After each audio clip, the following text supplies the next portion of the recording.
able to happen if she had just been nice.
Hello!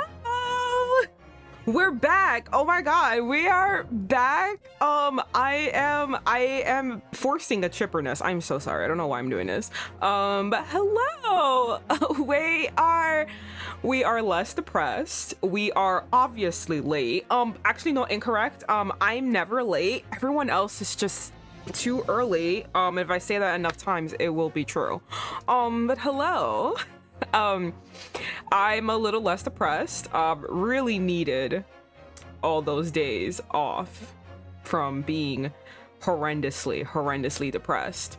I will say some good news. I don't know why I do this. Give me 1 second. I don't know why I pretend I'm gonna immediately play this game. I'm gonna talk for 30 minutes. So here's my 30-minute rambles. I was depressed. I feel like a lot of people who specifically watch my channel and just a lot of people in general were depressed this week. Yeah, so I was not happy. I am still not happy, and I am just lucky enough to live in a state where I will be somewhat okay. That doesn't fare well for everyone else in other states, which heart goes out to them. It's just really depressing and sad. I don't know how to like talk about it. My sadness goes from sadness to anger, various times. Everyone who knows me knows I'm trying to recover from my horrific anger issues. Anger is a feeling that I feel most comfortable with. So whenever I do get sad, I instantly turn to anger because I'm trying to feel comfortable, because being sad makes me uncomfortable. But yeah, so I was very depressed. I feel like a lot of people were. It was a very sad time. And yeah, I just needed a rest also, because October was a fucking month where I just streamed back to back. And everyone knows that unfortunately your resident goddess here really needs to actually interact with the human world. So that means that I have to join the workforce. So capitalism has me at a fucking chokehold. So unfortunately, I also have to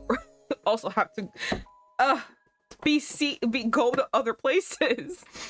So like I was just doing so many things all at once, which was fun because we did get through a lot of JRPGs and they were really fun to do. But your girl gets tired, and I may not sound it, I really am an introvert. The little time that I spend here is me using up all my saved spoons. Like I am not using all of my spoons throughout the day. I'm using them now. So yeah, I just needed a rest. It was basically the depression, the disappointment, and just me in general needing rest kind of compounded all up in this week, and I just wasn't able to do my regular streams this week. However, actually no, not however, because I woke up with a massive migraine also, so that fucking sucked. I couldn't do everything I wanted to do today, and I really wanted to do a lot of things today. I really couldn't, but I was able to nurse my migraine enough that I could come back here and do what I kind of teased I wanted to do when I was playing, when I was getting very depressed while playing Corpse Party, and that is to get back to, you know, the one, the only, I don't know why, I don't understand why I'm teasing it. You all already saw it. The Great Ace Attorney Chronicles. I cannot wait to come back to Sholmes. I can't wait for Sholmes to be here, for him to do his wacky antics. They're not to be dead children. They're not to be vengeful ghosts. They're not to be an impending sense of dread and doom at every corner. Not to be chased down by children who were murdered and are just misunderstood. Not for there randomly to be just like trigger warnings galore everywhere, specifically rape. I'm so happy. Please just let this be chill. I need this to be as chill as it can be. The Great Ace Attorney Chronicles, I think the darkest it got was faking. No, actually the darkest it got was a guy burning to death in a cart. And that sounds fucking dark. But I feel like compared to the sense of dread and doom and gloom that I've been playing in other games, that one somehow was tame, and it didn't make me feel so fucking viscerally horrible. It sounds bad. It sounds bad. He was also a man who basically, I'm assuming he did actually kill someone. He is technically a murderer, and he was trying to cover up a murder. So you know what? Murderer died. Who's mad? Like, who's really mad about a murderer dying? I mean, come on. All I cared about was that I got my W in court. That's all I give a fuck about. Other than that, listen, vigilante justice, go off. Sometimes, not all the time. Anyway, my ramblings aside, we're back, and I cannot wait to continue on. I need something more or less happy. Also, again, because anger is something that I feel more comfortable in, we're gonna be shitting on the British for like the next 3 or 4 hours, which honestly, fair. I don't ever see a reason why not to shit on the British. Yeah, so we're gonna play. I'm trying to remember exactly where we left off. I usually am very good at remembering what happened even when I have like a hiatus. I usually remember very well. Right now I can't remember. I believe we went into this shop, and there was this really interesting guy, and he coincidentally actually had something for Mr. McGuilded, who was the guy that ended up dying, the one I was saying who burned alive, and that thing was technically stolen from the girl that helped Mr. McGuilded get a not guilty plea, like a street urchin. I forgot what her name was, and it's so mean to call her street urchin, but like that's how the game portrays her. So yeah. And then we're trying to figure out, how is Mr. McGuilded connected to this? What the fuck's going on? And like, there's a mystery afoot. I kind of forgot what the mystery specifically is, but we know Mr. McGuilded is somewhat involved, even though he's dead, and no one's saying anything about it. So we're going to continue with part 2 of our investigation of the adventure of the unspeakable story, which I wonder what that means. I just smell like smoke. Actually, guys, it smells a little too uncomfortably like smoke. Give me 1 second.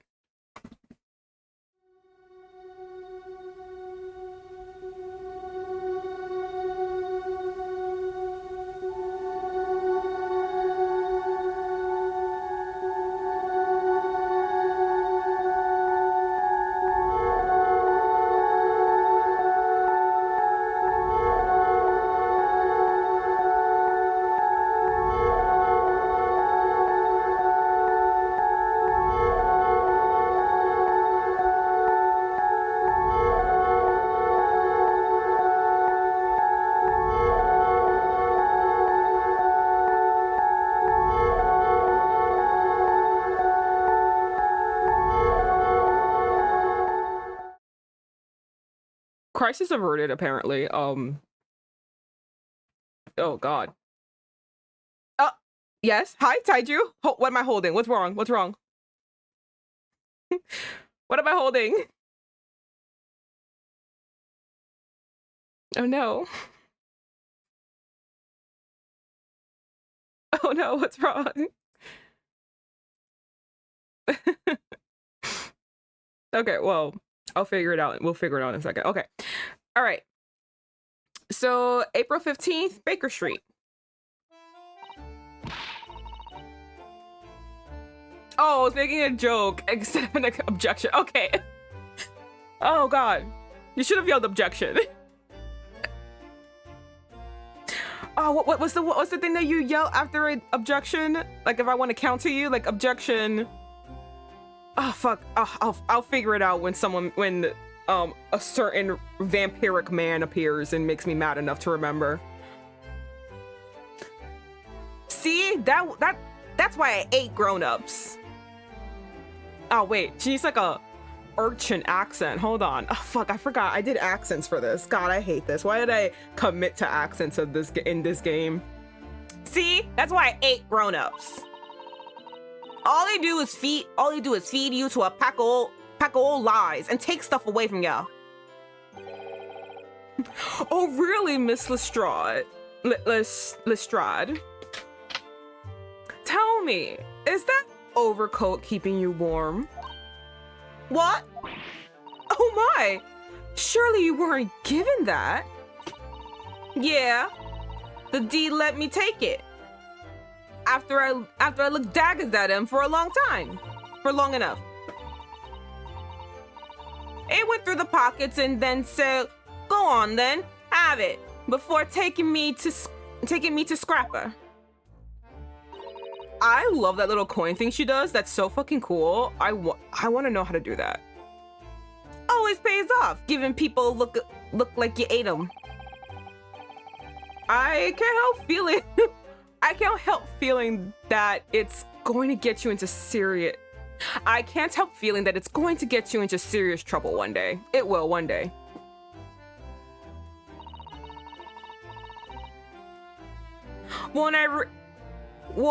What I really wanted was that nice shiny disc mine.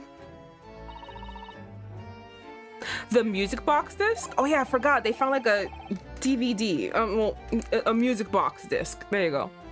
I'm saying a DVD so we can all understand exactly what the fuck we were looking at. But Mr. Windybank said it was practically worthless.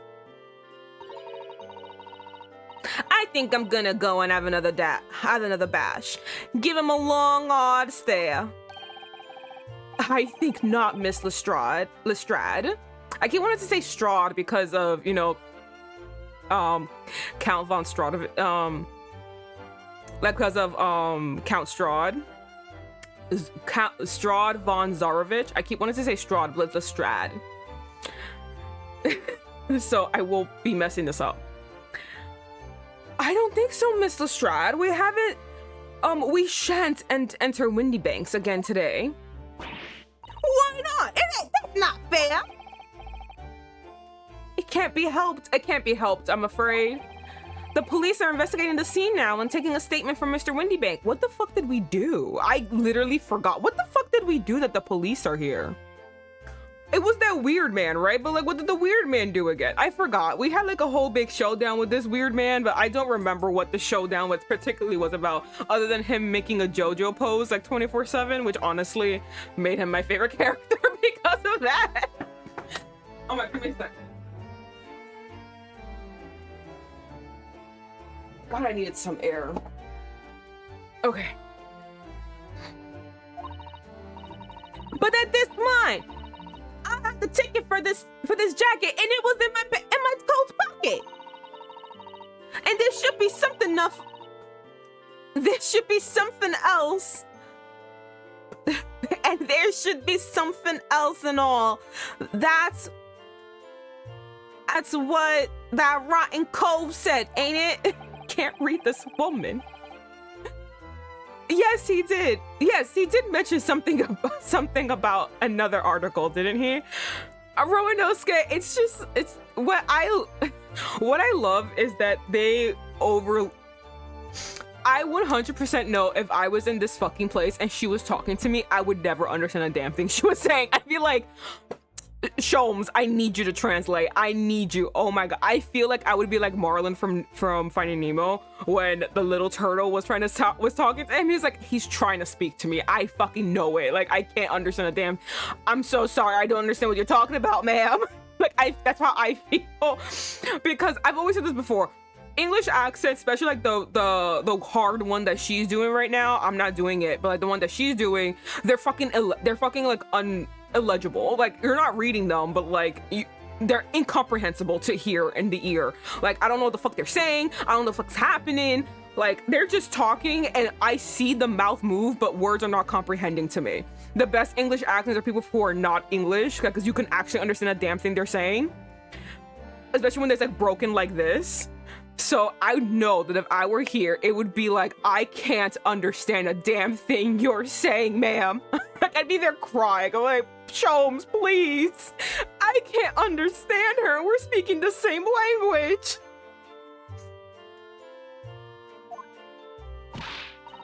And I just love that they bypassed that. Like, Roanosuke, English is his second language, straight off of Japan, and he fucking can understand her perfectly.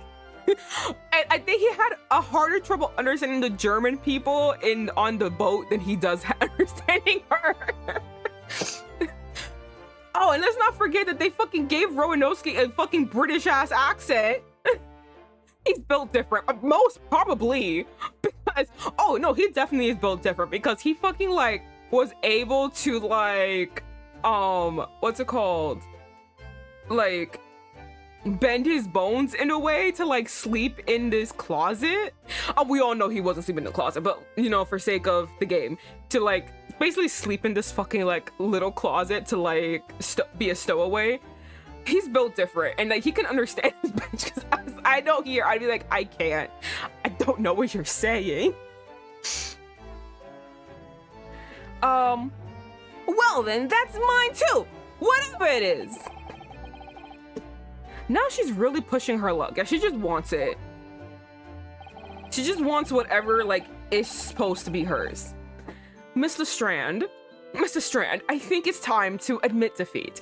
You've had your haul for today. Yeah, and that's all your fault, Sholmes. So, what are your plans now? Will you dine with us this evening? Iris will be delighted to cook, I'm sure. I don't know why I'm giving him such a devil air, like, accent. I forgot what fucking, like, funny man accent I gave him. I did not make him suave when I was talking to him before. Or talking as him before. Okay, he's gonna do something stupid, and then I'm gonna figure it out again. I was like, all right, I got the accent. I got the cadence of his voice actually now. I need him to do something stupid. God, I love Sholmes. This outfit should be stupid. This outfit should be stupid enough for me to figure it out, but it's not. I think I'm used to everyone's outfits, so his isn't that dumb to me anymore. Iris would be delighted to cook, I'm sure. And I might entertain you with a modest violin recital. I don't think he... Well, no, he does play well. Never mind.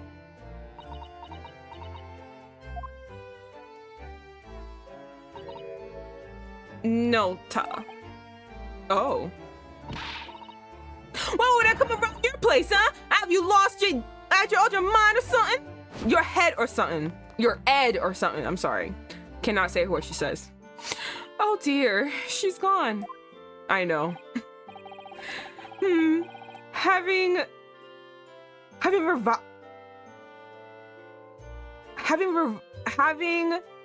reviled on me quite unnecessarily, I might add. I can't help wondering if perhaps she might turn up again anyway. If she might turn up anyway, I put an extra word in there. Interesting. Once she's had a chance to calm down, I think there's a good chance she'll decide to come. Very well then. I'll inform Iris to set a place for our potential guests at the dinner table this evening. And one more thing. I should be glad of your company later too. Sorry.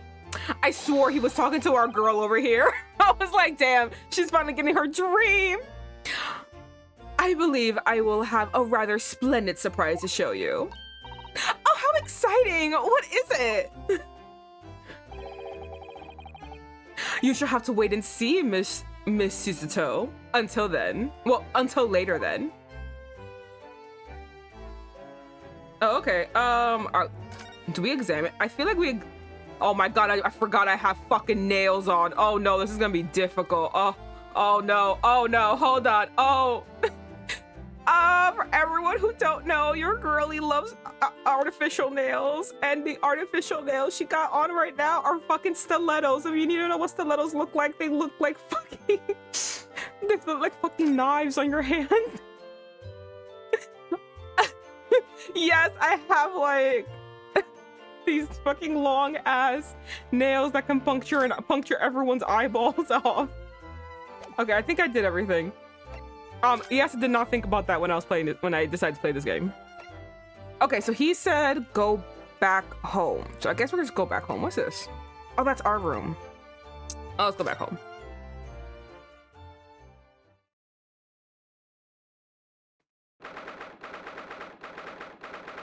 Okay, so we're still on April 15th, 3:46 p.m. Sholmes' suite.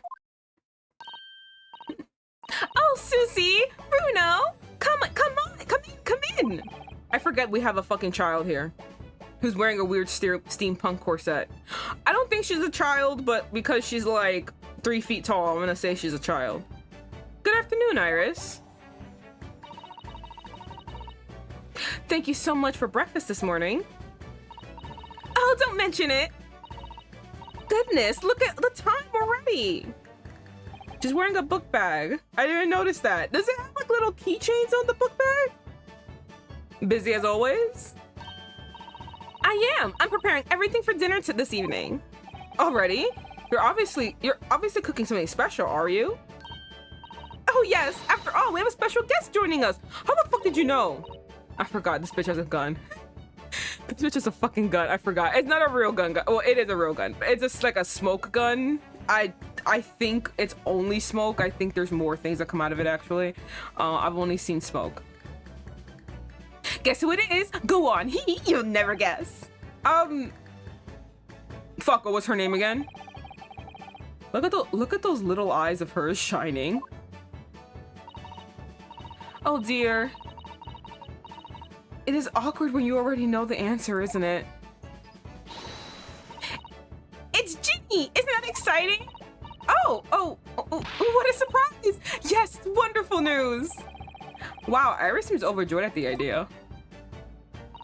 She does have little keychains! Like a little schoolgirl! Oh gosh, she's more... Okay, well... Why is this child here? This child... Have we not implemented child labor laws yet? I can't wait to learn some pickpocketing tips from a real professional. No! Oh yes, that sounds like fun. Please no. We are all lawyers, please. If you're gonna do criminal activity, can you not do it in the house, in the vicinity of us, and not with our eyes, and don't tell us about it so we're not in contempt of court, please. I'm not sure that's entirely appropriate. Are you, Mr. Naruhodo? I was just trying to go along, please. By the way, Iris, what's Mr. Sholmes up to? What's he doing over there?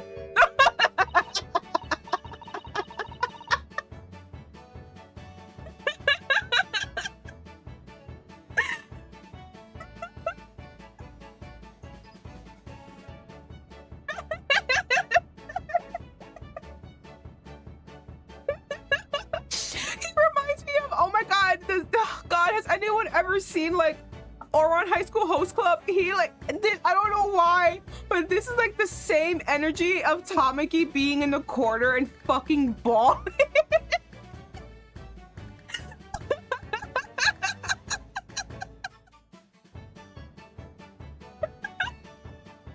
I forgot how much I love this man.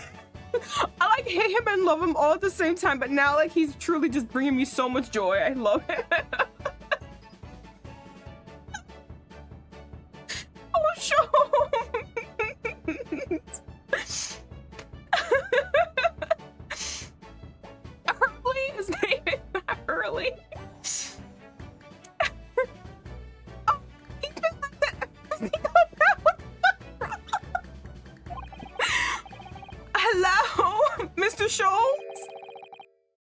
That you won't speak to me. What the fuck is happening? I'm sorry. I don't know who you are, but kindly take your leave. What? Shows, what the fuck happened? I don't know who you are, but kindly take your leave. As you can see, I'm not here. Not here, no. No.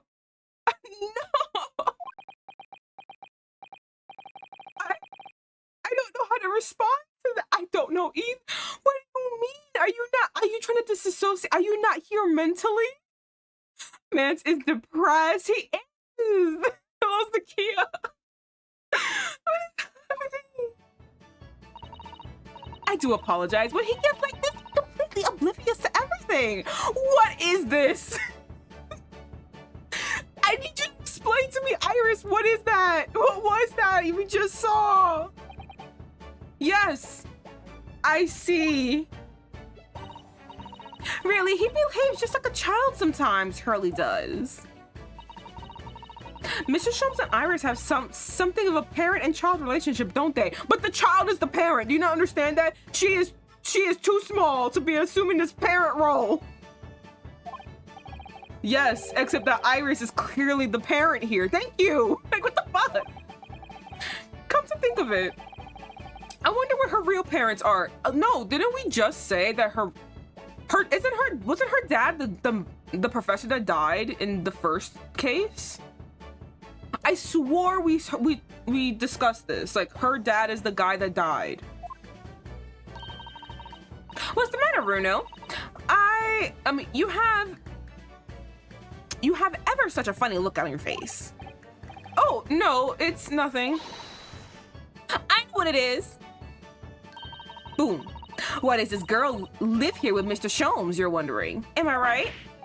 I mean, honestly, I've been wondering that since day one, but I feel like we tried speaking about this for many times, and you give a really weird answer every time, so I just stopped asking. I feel like it's better to not know, just so when someone comes in and they ask me a question, I can just always say, I had roommate blinders on. How did you know? Over now, I can read you like a book. I feel like my face is very easy to read. Oh, this girl is dangerous. Don't worry, you can ask me anything. I won't mind. All right, cool, we can. All right, converse. Living with Sholmes is actually what I want to know more. So for the 50 millionth and one time, why are you living here? I'm sure you've been wondering why it is I live here with Hurley, haven't you? Well, it has crossed my mind. That and where are your real parents? Oh God, no, her smile went away. My mommy and daddy aren't with me anymore.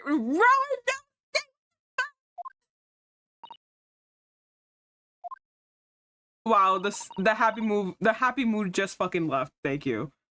Mummy passed away when I was born. Aww.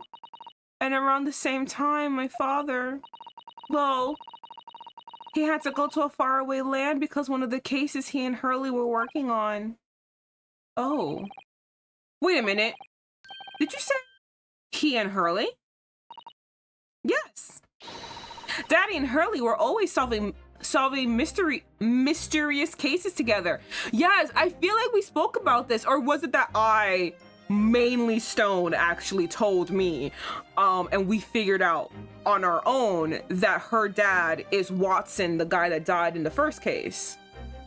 I feel like that was obvious. Like, someone said it before, or at least had made a passing comment. Her dad's Watson. Her dad is Watson.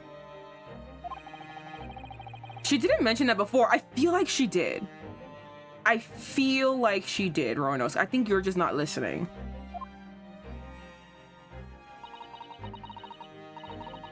He wrote them all in his diaries. That's what's in the metal chest over there. Really? He recorded them all? So, you mean it's true? Mr. Sholmes really did have a partner with whom he tackled some of his most taxing cases? Oh, yes. I mean, it's always nice to have one, isn't it? So, Mr. Sholmes' partner was your father. Exactly. Hurley told me I wasn't allowed to look in the chest. But that only made me want to look even more. So I opened it. Honestly, yeah, facts. Like, he's barely at the house. Of course I'm opening this fucking chest. You can't stop me. And found your father's memoirs. Yes. So I asked Hurley, who wrote these? He nearly fell off his chair. But then he told me That's when I found out that the author of all those accounts was my father. So Iris's father and Mr. Sholmes' partner. All right, Iris's father. I practically lived with Hurley all my life. I was tiny when he took me in. So it came as quite a shock when Hurley told me he wasn't my real daddy, I mean. Oh! He must have, oh, okay, so, oh no, it wasn't Watson in the first one then. Oh, okay, so never mind, I was wrong. I'll put that all on me, I was wrong. Where is my wrist where is the thing to rest my wrist? There it is. It hurts to click all these things together. All right, there we go. Oh, that he must have intended to raise her as his daughter the whole entire time, and she kind of ruined it. I mean, fair, but like, so sad. It must have done. I wonder why Mr. Sholmes chose to tell you at such a young age. Hurley says it's because he wouldn't have been able to hide it from me. Oh? Well, having lived with Hurley all these years, you might say that his ways have rubbed off on me. Oh yeah, no, 100%. Again, like I said before, when he said, "Oh, don't look at that chest," of course you're looking in that chest. Look at the man that raised you. Of course we're gonna figure it out. He had to tell you.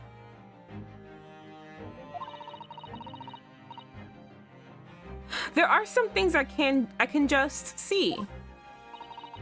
Especially lies. I almost know when people are lying before they open their mouth sometimes. Right. Anyway, I was so fascinated when I read Daddy's diaries. That's what inspired me to write The Adventures of Herlock Sholmes, actually. I'd always assumed Mr. Sholmes simply told you all those thrilling stories. Oh no, Hurley's hopeless like that. Oh, this man, he truly is doing his best, and she's just like, fuck him.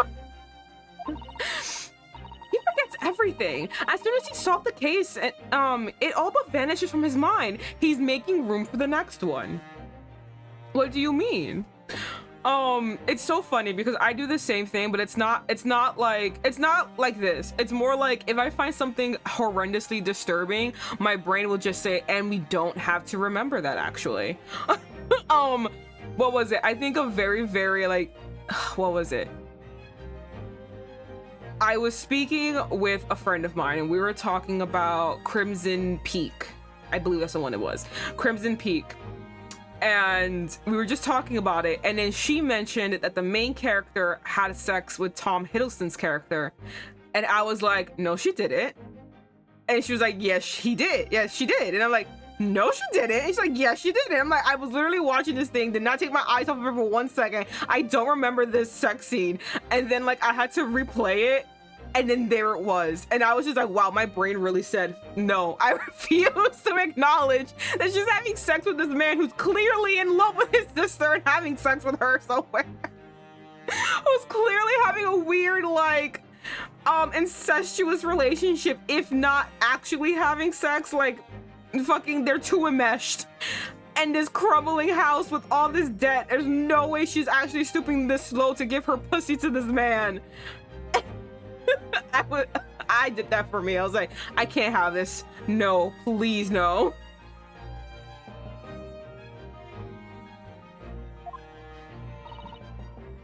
It was a weird... Oh, I see. The other day, it was so embarrassing. As usual, he totally forgot about the case he just solved. So the very next day, he gathered together all the people involved and proceeded to solve the case again. It was quite a shock for everyone. You can say that again. You share your father's surname, don't you, Iris? That's right, Wilson. Who was the man that died in the first case? Isn't that his name? daddy is Dr. John H. Wilson. I learned from his diary that he's a doctor of medicine, you see. That's why he prompted me to study and study so I can earn a doctorate as well. Irish's father, who went to some distant land and is a doctor of the name of... okay, no, I was right. He is the guy from the first case. But she made it sound like he died a long time ago. Not died recently. Did Sholmes lie about when he left? And a doctor by the name of John H. Wilson. Okay, I was fucking right. I think, girlie, I think you have a deadbeat dad, actually. The court will now hear the trial of Roanosuke Naruhodo. Kindly state before the court the name of the victim in this case. The victim's name was Dr. John H. Wilson. That's right, visiting professor of medicine at Imperial UME University. And the man who, in the most bizarre of circumstances, lost his life just before he left Japan. Miss Suzuto. Yes. Perhaps we shouldn't pursue this conversation any further at this point. I think that would be best. I think that would be for the best. Honestly, yeah, no, it sounds like... Okay, I'm trying to figure out, because from the way that Iris is making it sound, she's making it sound like her dad died a long time ago, not that her dad died recently. Because she's like, her mom, like, as again, like she said, her mom died at birth, right? And then she was like, when she was really little, and Sholmes said, don't go into this case. And she went into it anyway. And then she asked him who this person was. And it was like, it's my dad. So like, and then of course, again, and apparently she learned it so young that they were like, wow, is that really necessary to tell you at such a young age? So it must have been a significantly young enough age that they were like really concerned about, you know, the reveal of the truth. And she made it sound like he died, like he's been dead all this time. But he died recently. Is your dad a deadbeat? Or am I not understanding the timeline? It could be honestly me. But we could also have a deadbeat dad on our hands. Cool, back to happy. Guinea! Tell me about Guinea. So, by Guinea, do you mean Miss Lestrade, the young woman from the McGuilded case 2 months ago, right? Yes, who also stole my experimental smoke grenade launcher. Although after the trial, I invited her back here and we had dinner together. And now we're the best of friends. How old are you again? Hold on, I actually can't figure this out. Give me a second. Cool, how old are you? 10. Oh no, wait a minute, but your dad... When do you think your dad... Wait, when did you learn that he wasn't your dad? 1, and then 2, when did you think your dad died? Oh no, she's 10. Oh God, I love him. Benedict.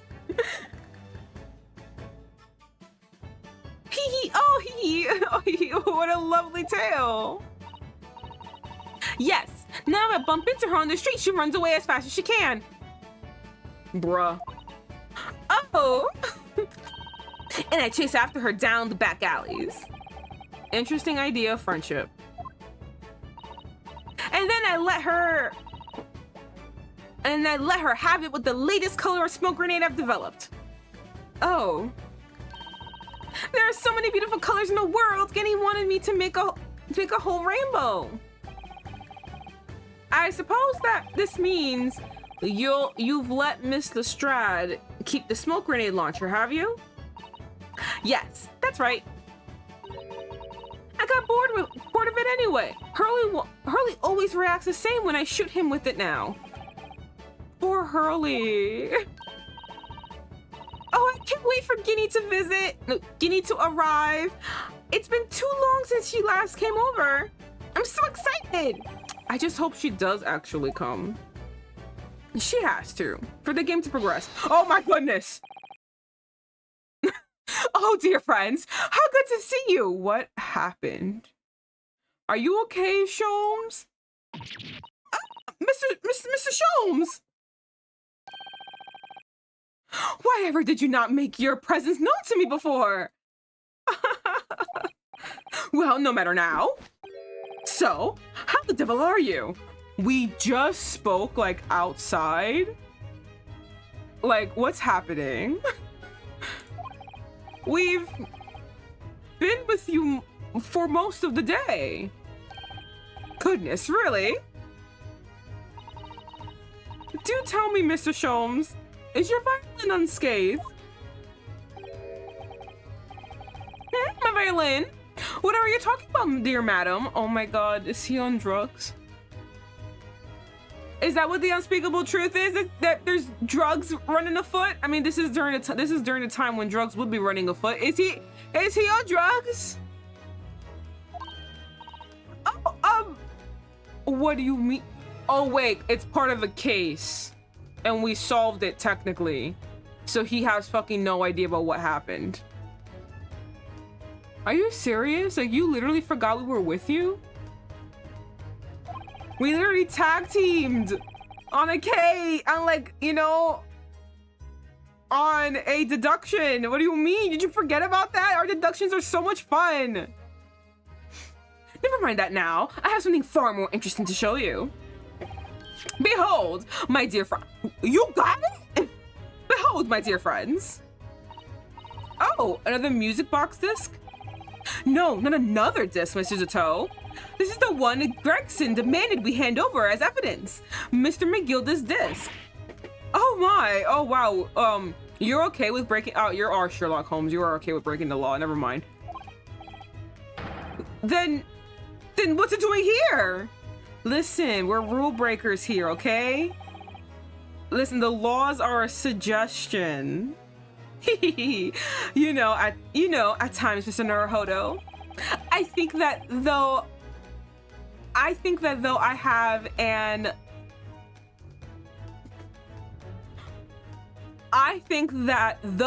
an undeniable turn for detection, I may well be even more adept at larceny. Not him, oh, that would be wonderfully exciting! I'd be your pickpocketing assistant, not you fucking validating him. Stop. We're immigrants! They're gonna kick us out if we fucking are associated with criminals! Stop! And Runa could be our go-to lawyer if we ever got caught! No! Listen, I'll only be a mafia lawyer if I have enough money to, if you pay me enough to be a mafia lawyer. What do you mean? Right. Not her with the gun again. Plus, Susie has such a beautiful handwriting. She could write all of our menacing crime notifications. Yes, I'd be delighted. Suzuto, stop. I know she's 10, but we gotta stop, please.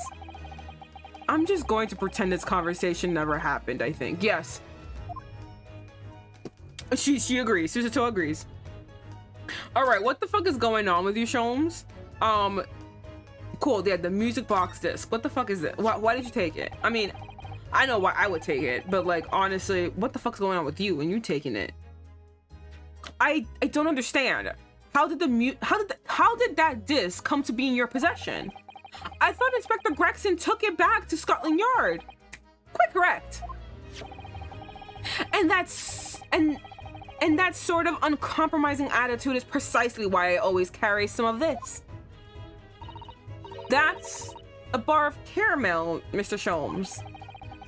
Your one and only friend in times of loneliness, if I'm not mistaken. Not him having a box of caramel his one and only time. His friend. If you will humor me, my dear fellows, cast your minds back to when the good detective confiscated the disc. Okay? He always has this fucking bar of fish and chips with him. His bag of fish and chips is freaking annoying. I'll be taking that whatever it is of Mr. McGuilded down to the yard. Thank you very much. So hand it over. Oh, yes, of course. If the police demand something as evidence, my dear fellow, we have no choice but to capitulate. It's all yours, Inspector. For the previous moments, I had the disc in my hand, did I not? Yes, you did, but I still don't understand. It was at precisely that moment that I summoned my one and only friend into action. I pressed the disc into a pair of bars like this. That's amazing. The disc and oh, the mad lad. No, honestly, hello Stone. He really did it. Oh my god. The disc and all the minuscule protrusions had made an image on the caramel. Indeed, this caramel is quite exceptional. I developed it myself, you know. Suitably soft for making impressions, but resistant to melt. Okay, good. I was gonna ask. Resistant to melting. The result of precisely controlled solution. It looks like she has a knife coming out of her head. Look right here. How extraordinary. Carrying a pair of these on one's person frequently proves very useful indeed. Take a house key, for example. A simple press in its unique form is duplicated. I can enter anyone's property at will and never without high sucrose nourishment. Okay, high sucrose nourishment. Whatever. I can't say it. Yes, it sounds illegal. It does sound illegal. What the fuck? But the image, I overlooked this. Like, anyway, but the image I was able to create, this. I confess, I was most curious to know what matter of music would issue from the disc when played. Okay, cool. So the music on the disc, what's happening? Do tell us then, Mr. Sholmes. What music did the disc play? Well, unfortunately, I have no idea. No idea? None whatsoever.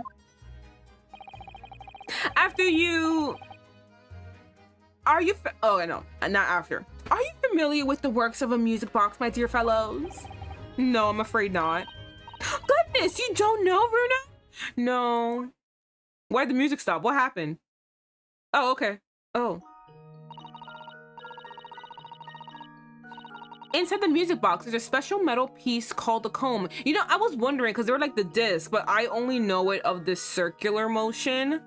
So I didn't know how the disc would be inserted. I only know this kind with the circles. This is all old school music boxes.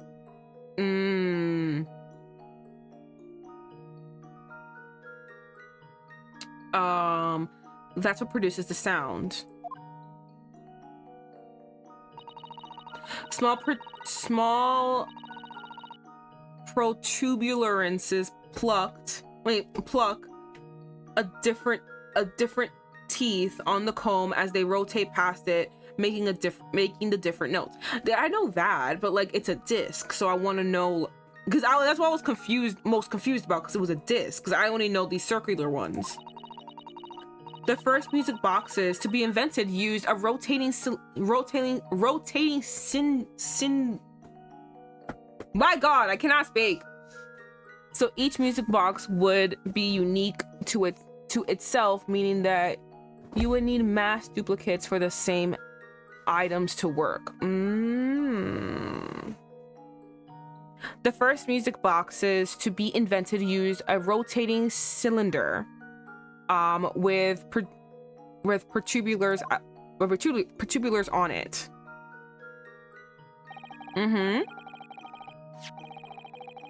But over time, a new type of player was produced, which uses discs such as these.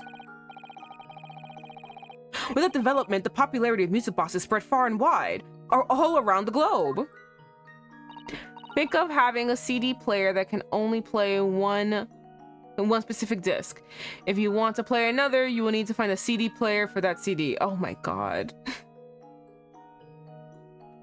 So much. Better like that one song forever. Why exactly? Because the discs are easy to produce and can be interchanged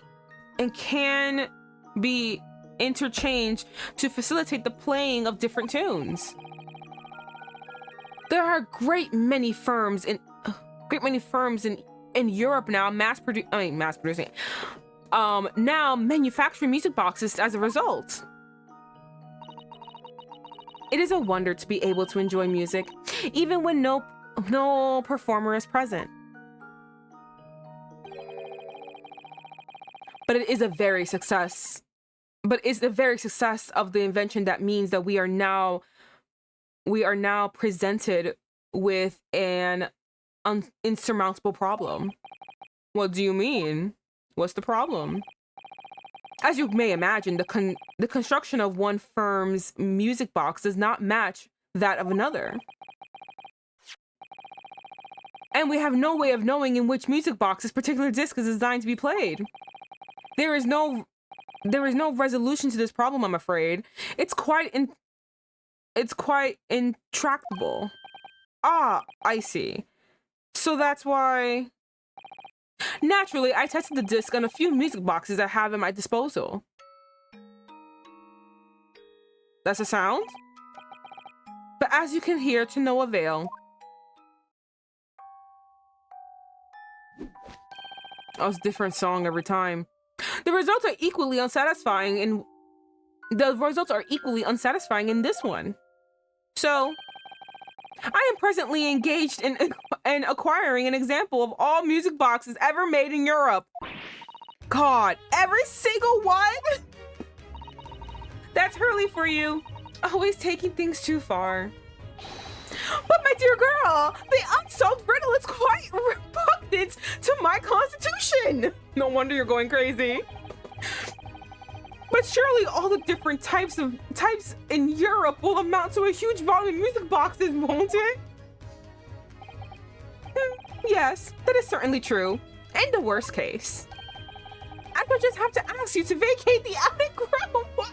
No! No! Wait, what?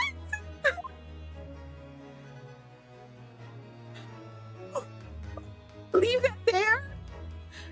Be out, bitch. No, I want to leave. I'm homeless. I just immigrated here 2 months ago. All right, Mr. McGuilded, what the fuck's going on with him? Magnus McGuilded. Well, he needs space for all the music boxes. Put him on top of his fucking head. I don't know. Don't get rid of me.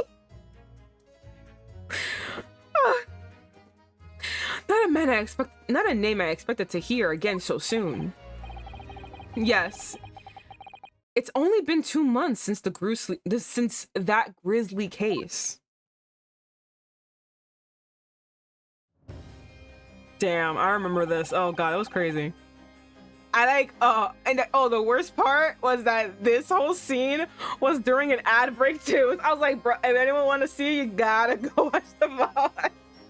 I did not time it that way. It just miraculously happened too. I was like, ah! No one's hearing my screams. Mr. McGuilded perished within hours of the trial's conclusion. Oh god, the vampire is back. Was it the curse of the Reaper? No one knows. Still now.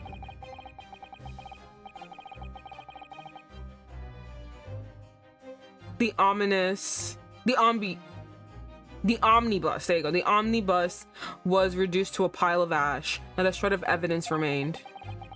And with the man's death, the truth about the murder in which he was so intimately involved was buried.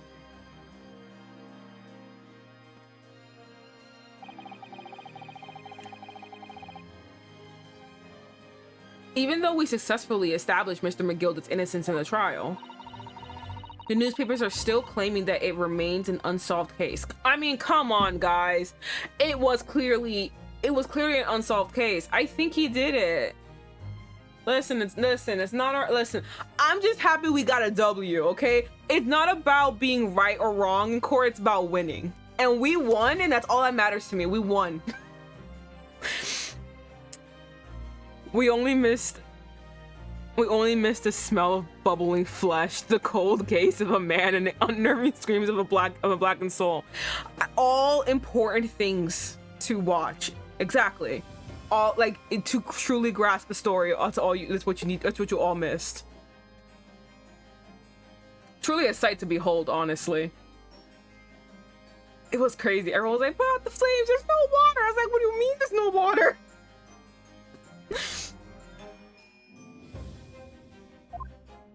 Listen, it was unsolved. It clearly was. I don't know. There's something wrong with that case. I don't know what the fuck it was, but the only thing missing is a stick chocolate and marshmallows.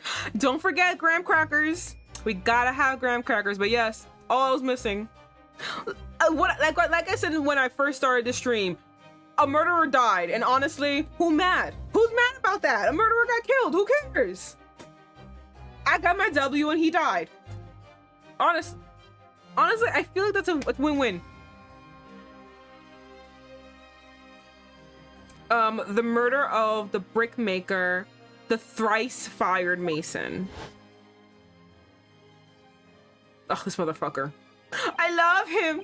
Ah, he's such a cutie pie. And in the end, the truth of the matter remains a mystery. We still have no idea what really happened that night. And although Mr. McGuilded was found not guilty through my defense, I still don't know if that was the right judgment or not. It definitely was not, especially after he laughed. That's how I knew we fucked up. It would appear the case is not yet closed. Not us doing this case all over again. Well, it's time I start getting things ready for dinner, I think. Gina will be here before long. Thank you, Iris. Oh. Well, you must let me help you then. Of course. There's plenty to do. I think I shall investigate the condition of my faithful performing partner. Ah, yes, I forgot you stopped here. Ah, yeah, I did. I didn't get far enough into case 5.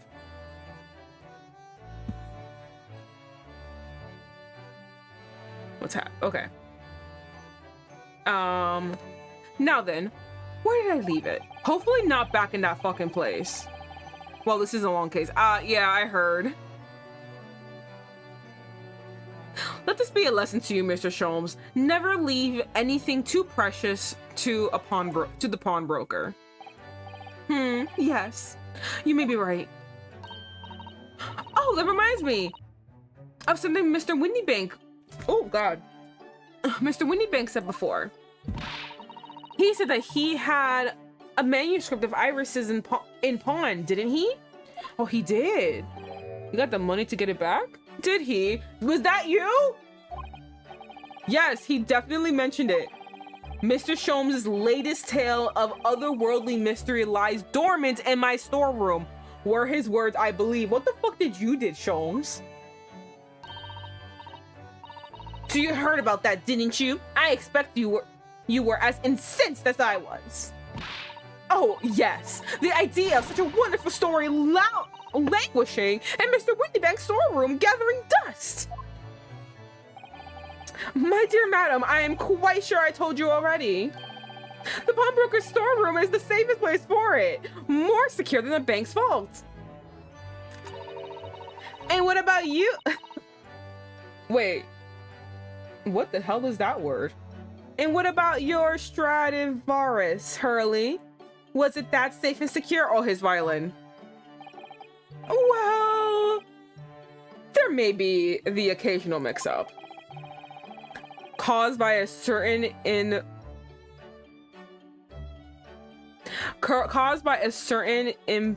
impetuous someone not too far away from me now. Do you have any idea how long it took me to write that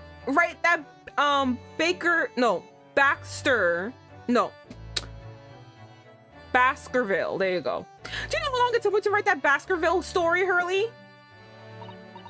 Oh, it sounds so exciting. The Hound of Baskervilles. I should love to read it.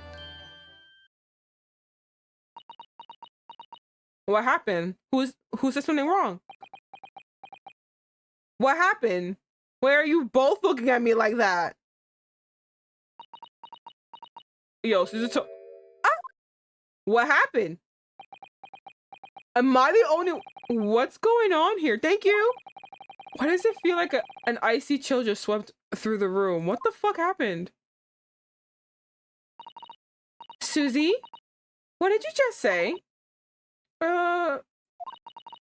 You said the Hound of the Baskervilles. But how could you know the full title? Well, that's because Mr. Zato is such a great fan of all the stories of Mr. Sholmes, of course. But Bruno, the Hound of the Baskervilles has never been published. What? When I showed Hurley the manuscript, he told me that I wasn't allowed to publish it yet. I don't understand. That's why he said he'd keep it safe. Until it was the right time for the story to be made public, you see. So that's why the manuscript is at Windy Banks? And yet, how could Susie know its title? Well, Hurley, what's going on? I feel like I'm watching a family dispute that I really shouldn't be witnessing. I feel like I was the friend that got invited to dinner, and then now everyone's screaming at each other, and I'm just sitting here and I don't know what to do. I'm twiddling with my thumbs, and it's not making the screaming go away. I feel uncomfortable. I don't know what's going on. Please just stop it. Ah. What is it, Mr. Sholmes? It would appear our guest has arrived. Great, at the fucking... Fuck! Mr. Strad!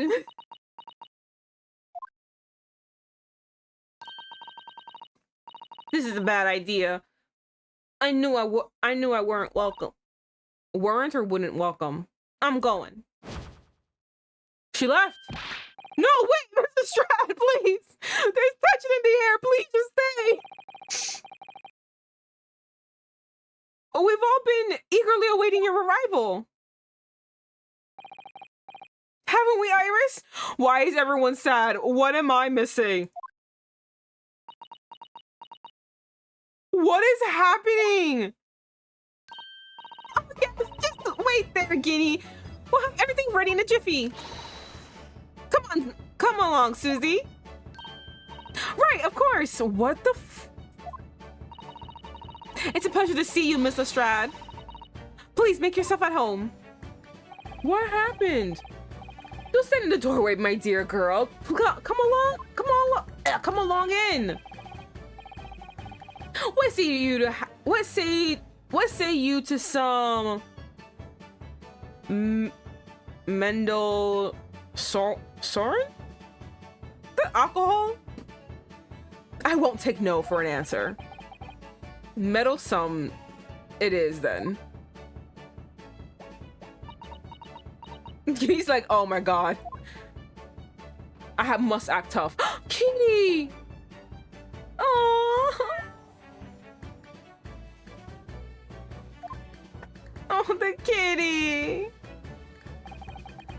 That evening, Iris prepared us all. Shit.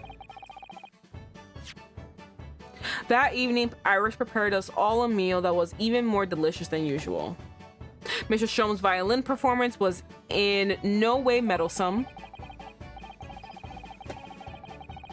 And Gina, as we came to call her, taught us all how to steal things from one another without being noticed. Damn. Everyone thoroughly enjoyed themselves well into the night.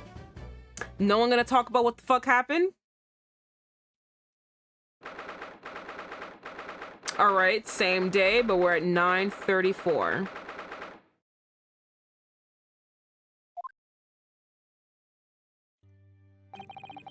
That was a very enjoyable evening, wasn't it? Oh yes, Iris's cooking was truly divine. And I feel as though I can still hear the enchanting strains of Mr. Sholmes' violin even now. Best of all, I bet I could steal the glasses from his lordship's face next time we're in court. You know what? Go for it, girl. I said go for it. Fuck these people. Naruhodo-san, can I consult with you about something, I wonder? What happened? Tell me. Is it about the fucking manuscript? Because I gotta know, girl. It's about the telegram I received. Ah, the one that appeared first thing in the morning, I suppose. I've been summoned. What do you mean been summoned? For what? What? Summoned? What do you mean? The telegram was from the Lord Chief Justice's office. Lord Strongheart has asked to see me. The Lord Chief Justice? When? Tomorrow morning. What? Then we have to start preparing at once. Oh no, that won't be necessary, Mr. Naruhodo-san. I've been summoned alone. Alone? What on earth for? What's happening? I have no idea. I suppose I shall find out tomorrow. What's all this about? Whatever it is making me feel very uneasy. Oh my goodness. Oh, who could that be, I wonder? Good evening, my friends. Good evening, friends. I don't know why I said my friends. Oh, Iris, hello again. Can y'all explain what happened downstairs? Oh, she's here. And Gina too. Yes, Gina's gonna stay with us tonight. She's gonna sleep with me. Isn't that right, Jeannie? Well, yeah. How lovely. Let me make a pot of tea.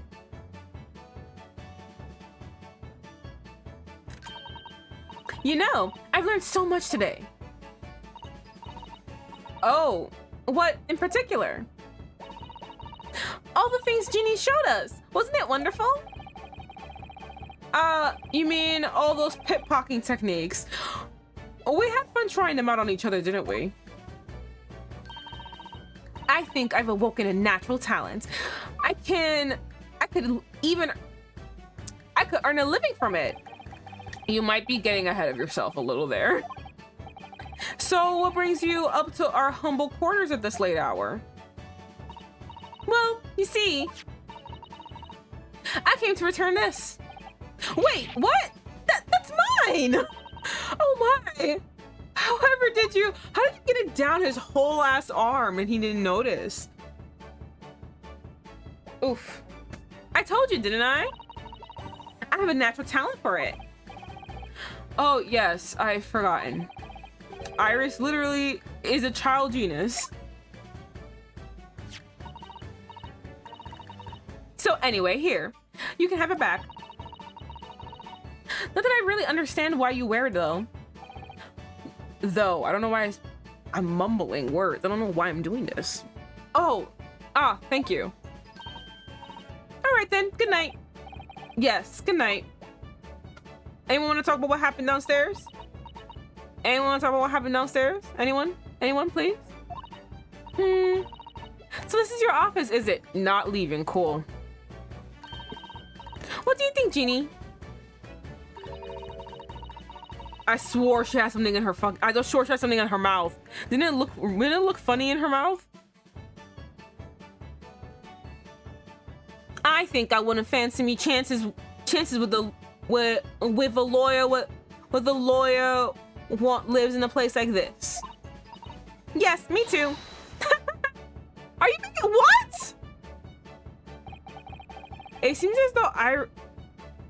as though Iris here still has something she'd like to talk about.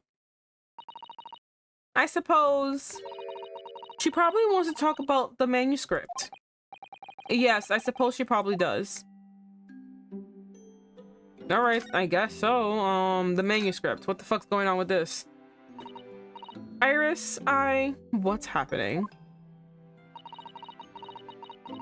I suppose you're hoping to talk about the manuscript, are you? Aren't you going to tell me? What did you do, Suzuto? I'm so sorry. I need a little more time, please. For what? What's going on? All right, I understand. I don't. I hope I haven't made you feel awkward. I feel awkward. What's going on? Oh no, not at all, Iris. Not at all. I don't know what all this is about really, but it's a story you made up, isn't it, Iris? This mantle script or whatever you call it. It's not exactly a story I made up. It's something I read in Daddy's diaries. Daddy's? That's right. I don't suppose I mentioned it to you before, Ginny, but my daddy was Hurley's assistant once, his partner.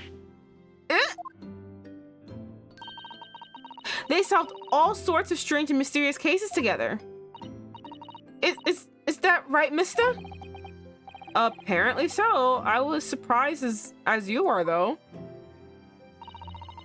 And Daddy wrote all the details of every single case down, you see, in his diaries. So I study them and write my stories based on what actually happened. So, where's your old man now then? He had to go away on urgent business to a faraway land, and he'll be gone a very long time.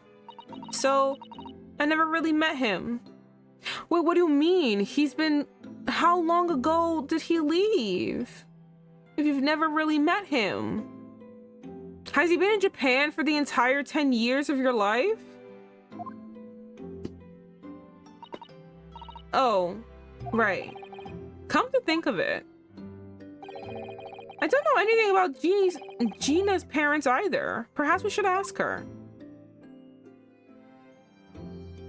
All right, cool. The Hound of Baskervilles. I want to say Baxter every time I see it. I want to add a T.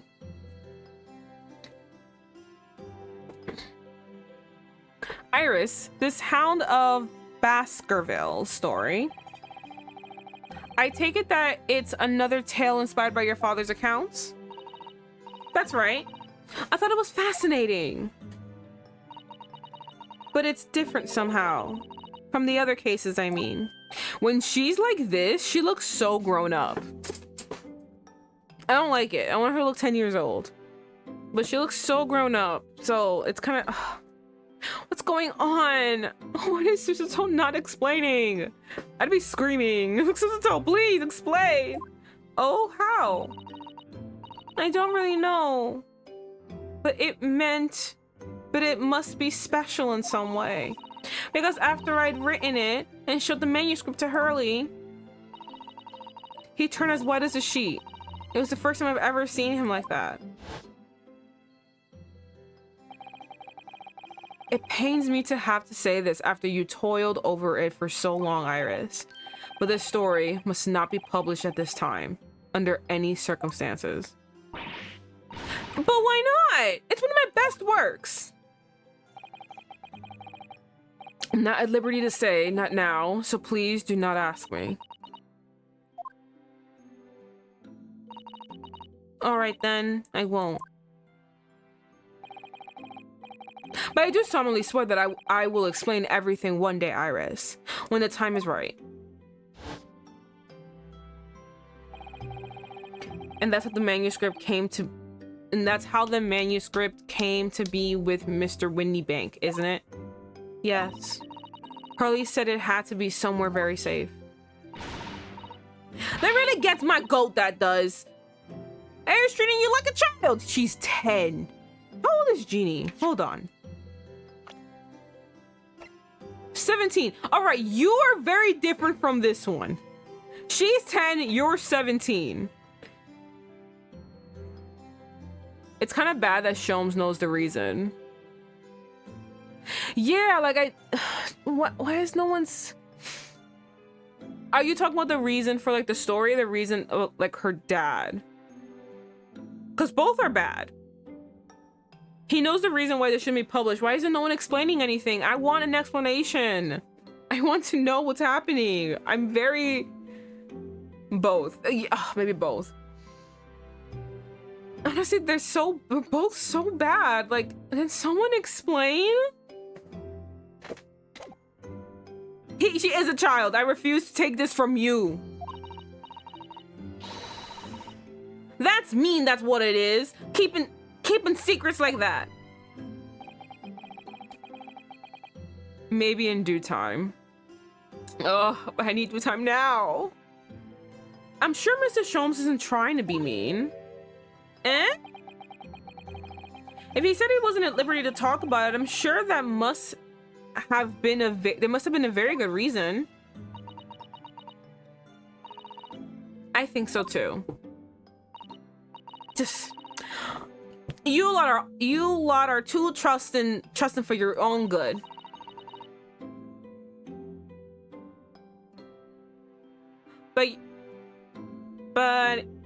But I can't pull a wool over my eyes.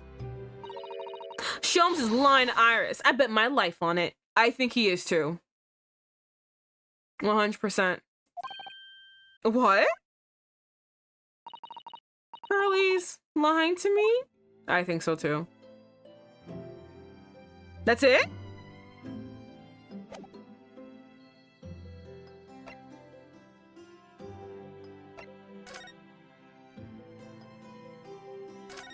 Over here, here we go. Oh fuck! No, why can't it be my arrow keys? There we go. Let's do your parents first, and then we go to his lie. I've realized that I don't know anything about your parents, Gina. I ain't got any, have I? Never had them. No, never did have. Oh. Look, the East End's full of orphans like me. No one wants nothing to do with us from the minute we're born. Not even our mums.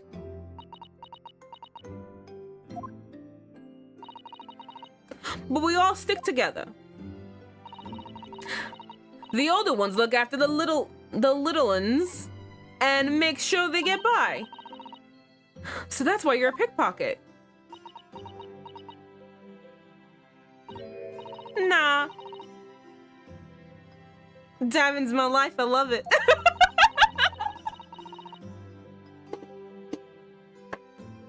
I get a kick out of it every time I lift some pompous idiot's purse. And that's how we are all for to live. I'm the Robin Hood, aren't I? That's how I see it. Oh, Gina. I think she's fine. I did think about it sometimes. What it would be like to our parents, I mean. I always thought it'd make everything right. But I've been listening to what Iris just said. It sounds like having parents ain't always easy either. Oh? I mean, if you know you never had them, you don't feel like you always wanting me to... My mouth is not moving the way I need it to. I mean, if you know you never had them, you don't feel like you're always wanting to meet them. Okay. It's true. I do want to see Daddy so much. Oh, fucking Christ. Can someone tell her he died? Please. Oh, Sakira redeemed the hydrate. You know, this is when I forgot to make a joke. You know, actually, no, this is the perfect.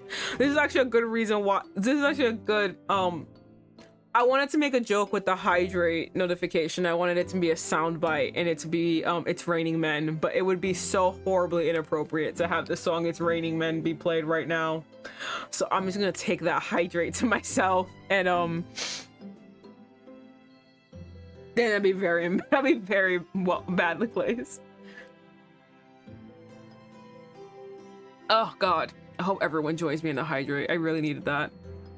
An hour and a half straight of talking. Oh, that was so good.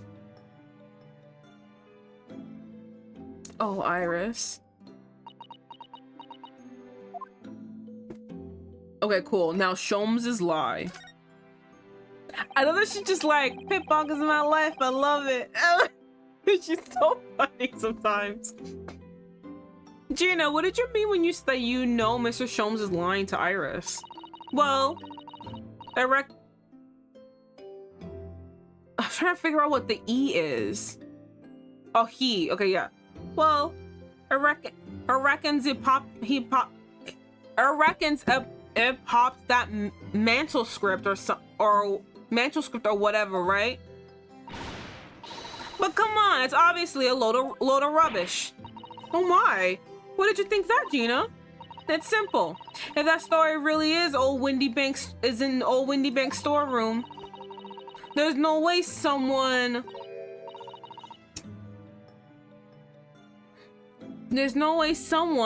from halfway around the world, in other words, you, could know about it. Ah. I'm sorry, Iris, but if you ask me, he sold it without telling you. But Hurley would never do something like that. I'm sure of it. Grown-ups do a lot of worse than that, believe me. Barefaced liars, a lot of them. You just ain't realized it yet. Oh, Iris. I'm telling you, that mental script ain't at Windy Banks. You'd soon see if you had a look. Honestly, you should have a look. Even if you think you can't trust him, even think you can trust him, I don't. That Sherlock's a liar like the rest of them. If I'm honest, I have wondered if Hurley's telling me the truth sometimes. See? Oh, but I don't mean that I think he sold it. I mean that I sometimes wonder if he might have hidden my manuscript somewhere I don't know. Even though it's wrong of me to doubt him. Don't be too hard on yourself, Iris.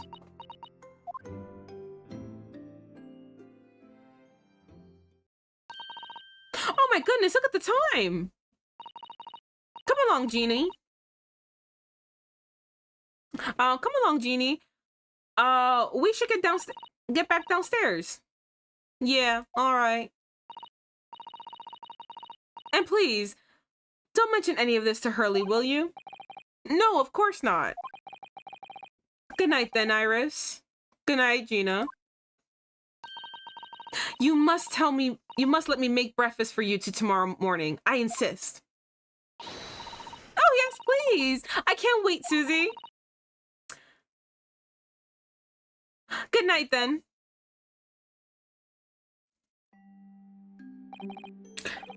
There's just something weird in the air, and I don't like it.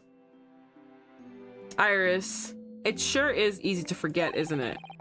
Sometimes she speaks just like an adult. But deep down, she's still just a child. Well, I think it's time that I turn in for the night to Naruhodo-san.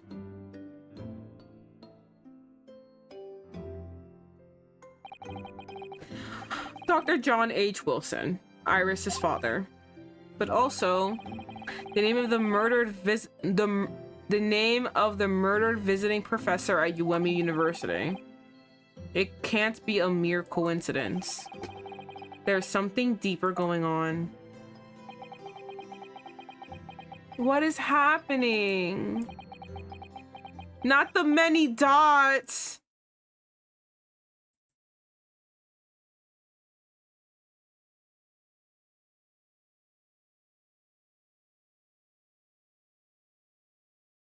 Naruhodo? Mr. Naruhodo. That voice. That's Mr. Sholmes. What's going on? It's the middle of the night. It's Miss Lestrade. She's gone. Gina?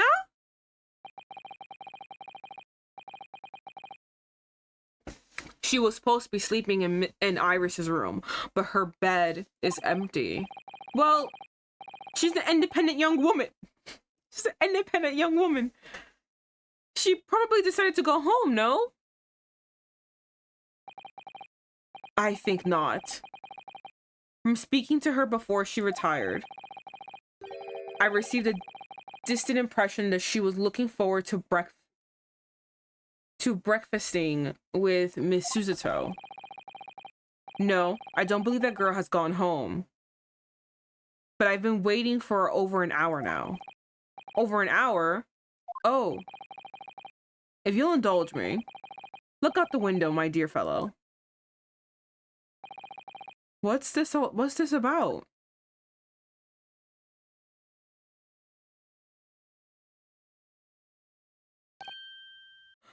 Is she trying to break in? Wait a minute. Why is there a light on at this time of night? That's Mr. Windybank's pondering. You know what I'm talking about. Mr. Windybanks. Oh no. It's simple. If the story was really in old Windybank's storeroom, there's no way someone from halfway around the world, in other words you, could know about it. Sorry, Iris, but if you ask me, you sold it. Without telling you.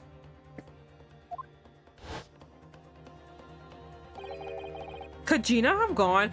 It's when he's like this, he looks so handsome and not like, you know, the fucking weirdo loser that I know that he is. He looks so handsome right now. But he's gonna open his mouth and mess it up, like real quick. He always does. Could Gina have gone? It seems that you have some knowledge of the situation, Mr. Naruhodo. Sorry. Oh no. No, not really. Don't look at me like that. Well, anyways, we must investigate. At once. It's the middle of the night. Miss Suzuto! It's the middle of the night, please! I'm an insomniac. I just want to sleep. I just want bed. Listen. This could be a problem for tomorrow. Let me sleep. All right, it's April 16th and 1:14 in the fucking morning on Baker Street. The door to Windybanks. It's open. And the lamp is burning. It must be Gina, mustn't it? Let us hope it's nothing more sinister. Nope, the game is afoot. No! I'm tired. I'm tired now. Like I said, a migraine that really just ruined my whole fucking day. Oh my god. I'm tired now. Okay, let me see. How many parts are there to like this one? I know I had like a thingy on the side that showed me all the parts.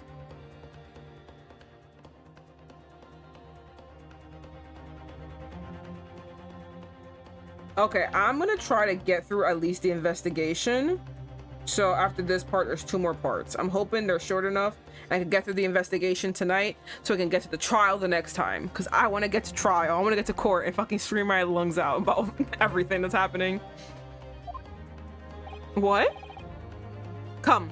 There's no time. There's no moment to lose. Clearly something is afoot inside. Can we just let it slide? That'd be a horrible detective. I'd be like, oh, come on. Just look at it. It's fine. There's no one here.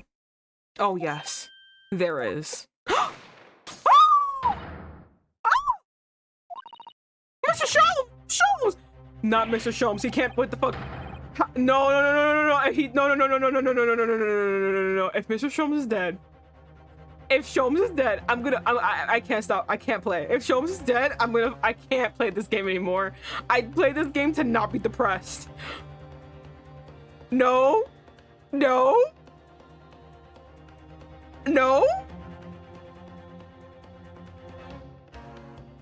Anyone but Sholmes.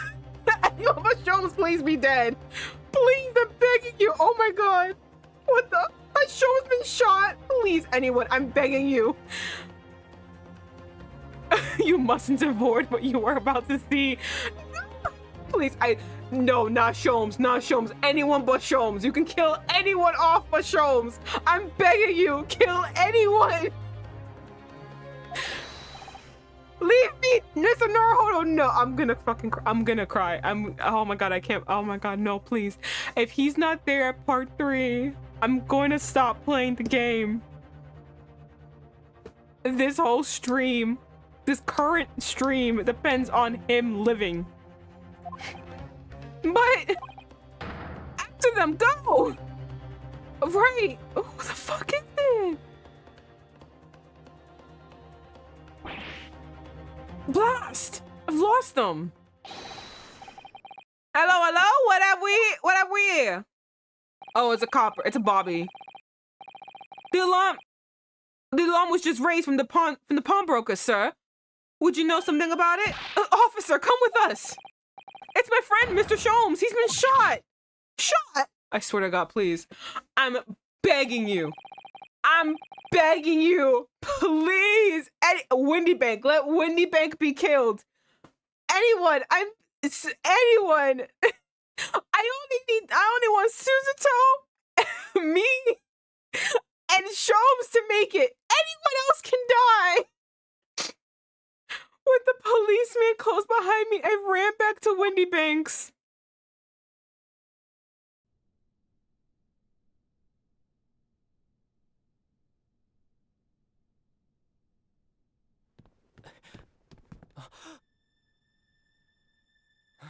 Mr. Sholmes!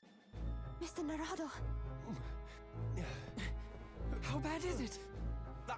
Never mind me, but there's much at stake. Behind that door. In the storeroom. Hurry! My mouth is agape. Oh my god, at least he lived. Okay.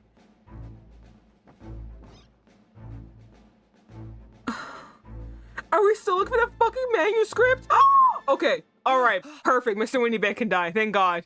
Okay. Holy shit! It's Gina! Holy shit, it was Gina! Oh my god, to be continued. Wow. Holy shit. Is Gina dead? Not the triumphant music, please. You know, right here, it's fine. Don't worry about it. Get rid of it. It's okay. Okay. Oh my god, don't do that again. Don't traumatize me again. I'll be all right, Mr. Naruhodo. After them go, the way that this really like, my heart was actually pounding. I was so fucking scared. Behind that door in the storeroom, hurry.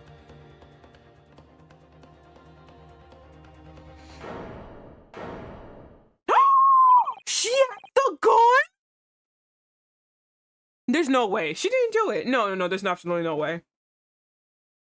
This is all set up. I just don't know how the fuck it was set up. No. Problem is we have to fucking figure. They're gonna give us only like 7 hours to figure out a whole case. It's Gina.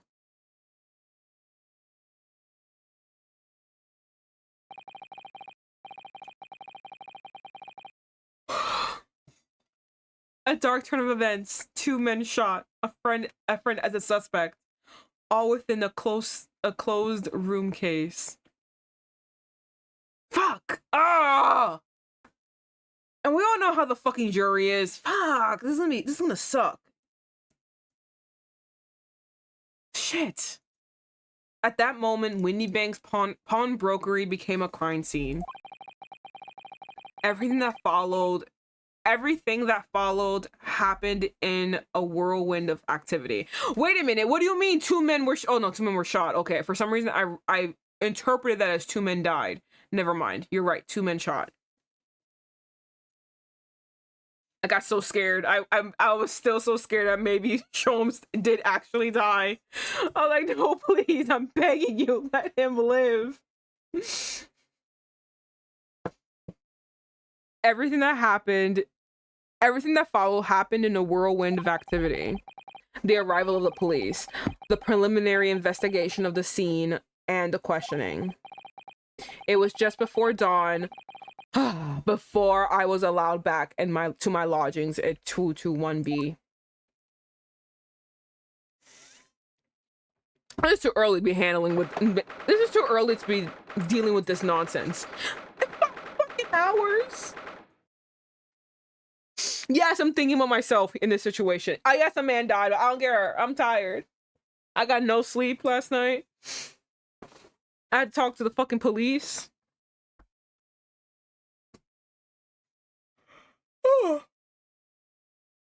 Alright.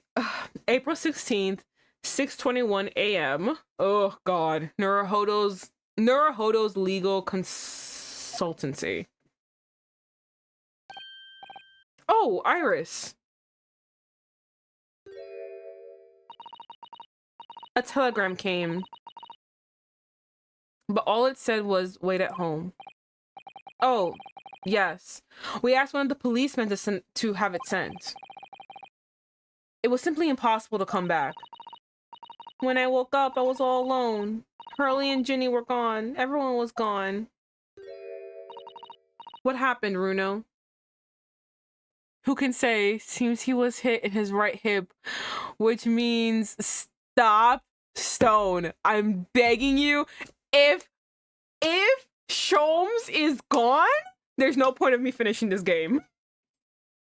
If Sholmes is not here for my ha-has, then I don't want to be here anymore. Oh my god. I would have to be held at gunpoint to finish this game. Oh god. What happened, Bruno? Poor Iris. She's trembling. She's obviously trying very hard to not let herself get too worried. I'll explain everything that I know. Something awful has happened, hasn't it?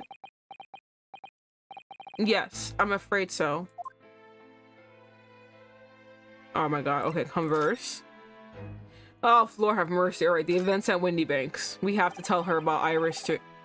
Her name is Iris. We have to tell her about Gina also. I'm afraid to have to tell you this, Iris, but Mr. Windybank is dead. He was shot. We discovered it in the early hours in the morning, unfortunately. Oh, yes, I had a feeling. You did? Well, I saw all those police carriages pulling up outside his shop. So I knew something must have happened there. When we entered Windy Banks in the small hours, we disturbed the gang of 2 thugs. They ran out onto the street and I chased after them, but they got away. So it was one of them who shot old Mr. Windybank, I suppose. I don't know, but that's not what the police believe at the moment. Oh, why not? They've arrested someone else as their prime suspect, you see. Gina. Jeannie? But why? Well, the thing is... No, Jeannie wouldn't do something like that. I know. None of us think she did it. And then why have they arrested her? I just imagine Stone chuckling while typing that. I can imagine it too, which is why I'm like, no, please don't. I'm literally begging for Sholmes to not die. I couldn't even finish reading it. I was like, no. Sholmes cannot die. My sanity is out of thread and he must be there so I can hee ha ha. Please. I need him. Coming from the person who hates his guts from the start. Exactly. You see how he turned me all the way around? Now he's desperately he's holding me together by a thread. He can't die. I hated him so much when I first saw him. Now I love him so much. He can't die. Guess you miss him hanging around random hooks and arriving at court late. The court late thing bothers the fuck out of me. But yes, I do miss him hanging off of random objects. I always remember me being like, I don't know what else to do. And then everyone's like, oh, just look to the side, there's arrows. I'm like, oh, and I look to the side and fucking Sholmes is right there. Hanging off of a fucking hook or something. Like being upside down propelled by an object. I'm just like, oh my fucking God.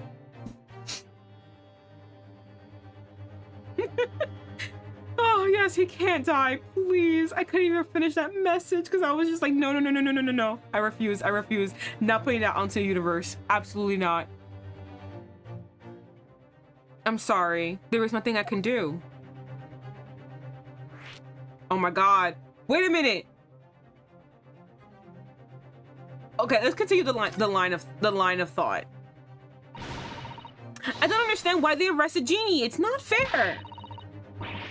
What about the two thugs that were at the scene? Why aren't they the prime suspects? Because we're in fucking England, all right? These bitches are the worst at everything. Have you, like, the only reason that they caught, like, that one bitch, I forgot his fucking name, and they literally will come to me later, it's because they walked up on him. Like, they never, oh my God, it was a horrible serial killer. He was killing for so long. The only reason they caught him was because like, he had his fucking pants down. Like, that's the only reason they caught him. They caught him red-handed because they weren't doing their jobs right. Forgot the serial killer's name. It will come to me later. Your cops are terrible. This is coming from me, the person in America. Your cops are the worst. They can't solve shit. They can barely chew gum and walk at the same time. After all, they shot Hurley dead, didn't they? I'm going to jump off a fucking bridge right now. And the music stopped. I'm having a fucking mental breakdown right now. He better not be dead. He better not be fucking dead. I'm having a mental breakdown. If he is dead, I am done. I'm gonna fucking cry. Like, I feel the tears welling up. If he's dead? No, I mean, oh, thank God. Fucking scared me too, because it fucking stopped. Oh my God. All right, I can put the tears back in my... All right, I'll just put the tears back in my eyes. Stop. Oh my God, it scared the shit out of me. No, I mean, Mr. Sholmes isn't dead, Iris. Oh, this is also horrible. The thing is, Mr. Windybank was found on the floor in the storeroom where he keeps all of the deposited articles. And this, oh my God. Oh, okay, hold on. Gotta drink something. I got more choked up than I thought. Oh God. Whew. And the storeroom was locked from the inside.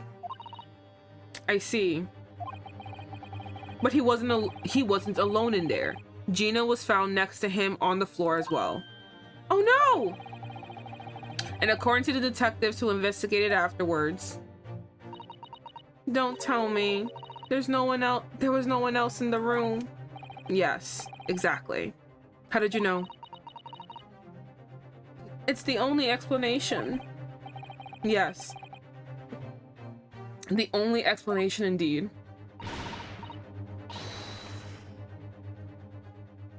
What do you mean by that, Bruno? Huh? Ugh. What can I say? I'm damned if I agree and damned if I don't. Okay. Now, show me the situation. I know he's not dead. Okay, let's just continue on. So where's Hurley then? Is he still there investigating the scene? He really ought to have some breakfast. It's no good for him to miss meals. Okay, so I should have just gone down the list because we learned she's acting as if she doesn't know that he was shot. So I'm guessing this is now when she learns it. I don't want you to worry, Iris, but I have some news about Mr. Sholmes. He was taken to the hospital this morning. What? Well, when we entered Windy Banks, a gun was fired and he took a bullet. Hurley was shot? No, no. It's all right. His life isn't in danger. Really? Are you sure? Where is he? Which hospital? He's at St. Sinners. Interesting. St. Sinners. They're treating him there. I must see him at once. I'm sorry, Iris, but you can't. Why not? It's not fair. I'm a family member. I should be allowed. No, I mean, nobody can see him at the moment. He's not allowed any visitors. They're preparing to operate, you see. To operate? Oh, poor Hurley. Oh my God, what's happening to Hurley? It was the two thugs who were at Mr. Windybank's shop. Okay. I was gonna say this now. I feel like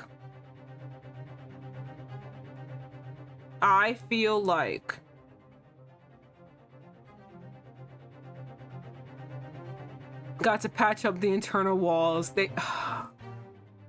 Please stop. I'm gonna cry.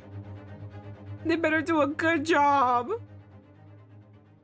But what I was gonna say is, this feels way too similar to fucking Mr. McGuilded's case.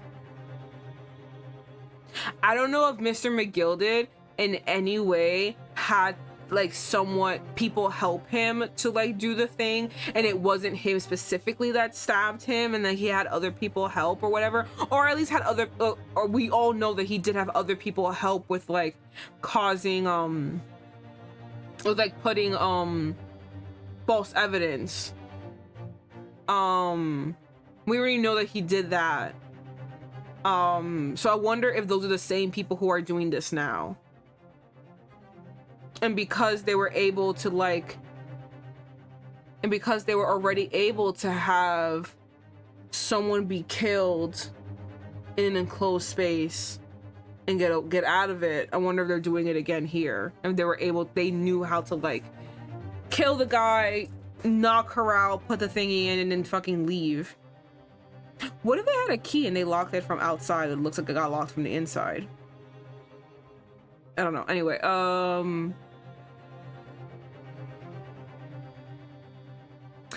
gotta patch up the internal walls. Only 30 feet of big and long intestines to go through. Stop. My poor baby. It was the two thugs who were at Mr. Windybank's shop. They shot Mr. Sholmes when we disturbed them, you see. It was pitch black inside the shop at the time. My mind totally went blank, I'm afraid. I just froze. After them! Go! But you have to remember, this is the early 1900s. I know. So operating is yeah, no, it is very I know it's very dangerous. This is honestly like, oh my God. Everything is so scary now. After that, I ran out to the street, but, well, they were long gone. I shouldn't have hesitated. I'm so sorry. It's my fault. I let them get away. I think that's a very good thing. Sorry? Well, if you'd seen which way they went and chased after them, you might have been shot as well, Runo.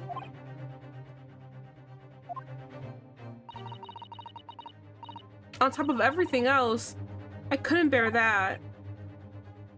Oh, Iris. Alright, so Suzuto's situation. What's happening with her? Where's Susie, Runo? She went to the police station. Oh, why?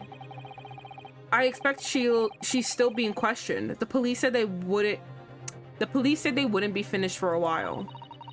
Why aren't you there then? Well, I didn't get a good look at the criminals anyway, so they weren't questioning me for long. And Miss Suzuto stayed behind at the scene to tend to Mr. Sholmes, so they didn't get started until later. Oh, I see. Besides, one of us had to come back to be with Iris. I'm glad Inspector Gregson agreed to let me leave early. You should have let me know and I would have come to the station. But that's why they didn't tell you. They didn't want you to come. They wanted you to stay here where it's safe. I'm afraid I'll need to go out again now, Iris.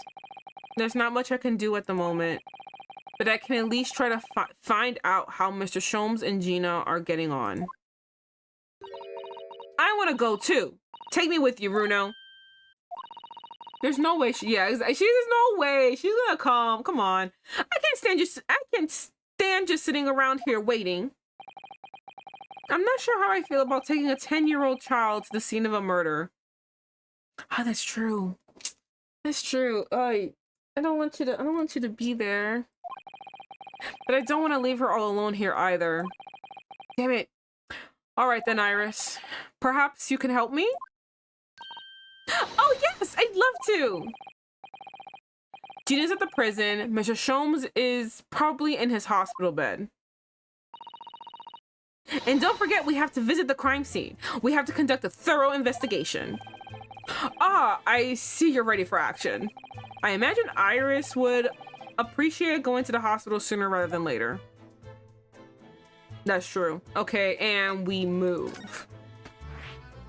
Oh, okay. New location has been added. All right. I will say I did eat before I played this game, but I am starving again. I'm gonna take a quick little break so that I can, I guess we need to eat. I'm gonna have a quick little break and hopefully everyone will still be here for, the next part of our investigation. We go to the hospital and visit my injured boy and see that he's okay. All right, so I'll see you guys then.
Okay.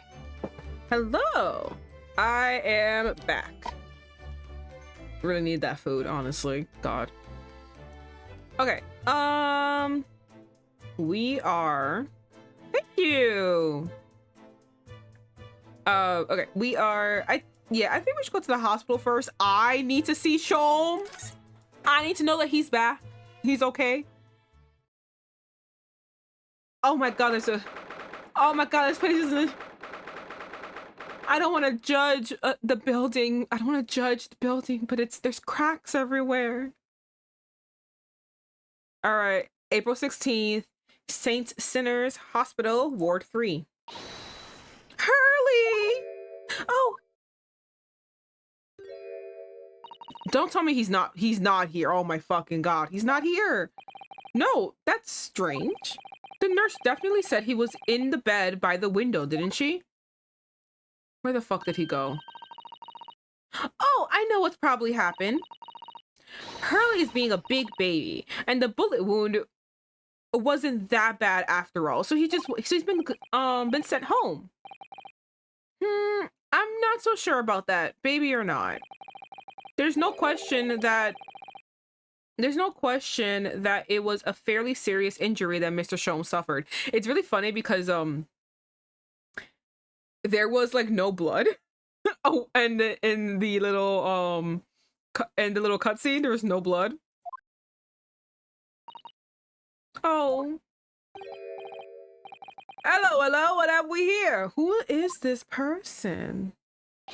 What the fuck are you bitches always everywhere? This word's off limits. No visiting. So what are you doing in here, huh? Well, I'll have you know, we're Hurley's next of kin. Herlock Sholmes. She names everyone differently. Don't listen to her. Eh? Oh. Well, begging your pardon then, ma'am, sir. A little lady and a curious Eastern gentleman. I think you're the one Bobby who has not been racist towards me. I appreciate you. You're on thin ice still, though. The ice is just less thin as everyone else's.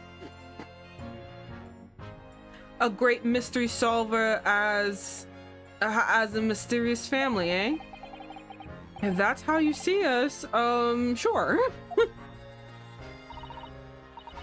How is he, Constable? How's Hurley? So we all know who he is, I guess. Okay, cool. I believe is currently in the operation theater. I forgot they actually like showcase operations as like theater performances, and people can actually watch these things happen. Crazy. Not gonna lie, I would want to see how an autopsy is done. I would want to sit there and watch that.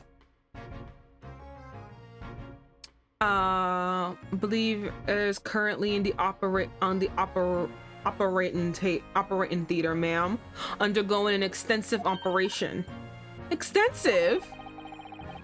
It has been several hours since they went in. Oh dear, is he going to be all right? Well, it's not easy for those who are squeamish. No, it wouldn't be easy. I would like to go though. I would like to see.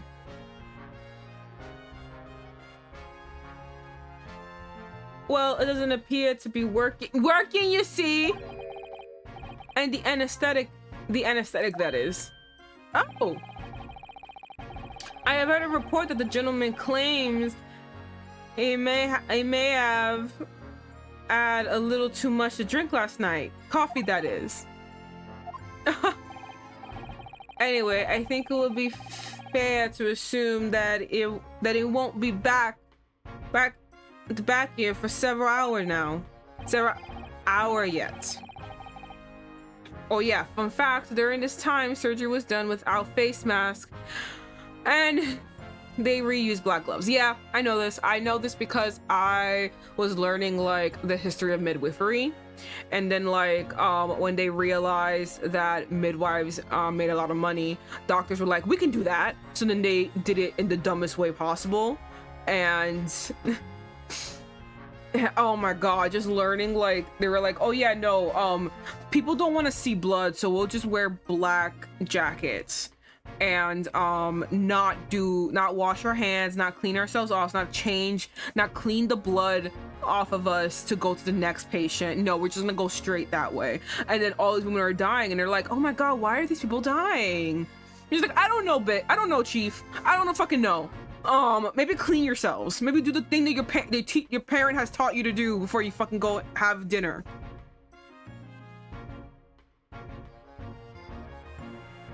Ugh, it's disgusting. I also learned and use chloroform as anesthetic. Yeah, I was gonna say that too. And I also learned that they would be like, all right, ma'am, we're gonna C-section this baby out of you. Go to sleep. And that's the most dangerous thing you can do, actually. Crazy. Oh my god.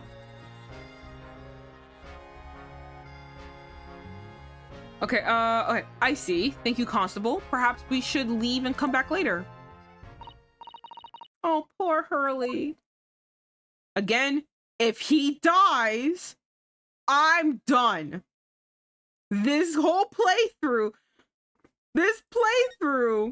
depends on him living. He better be alive. I will cry. And then we all have to suffer. Okay, we're gonna go visit Jeannie. Oh, the same dungeon.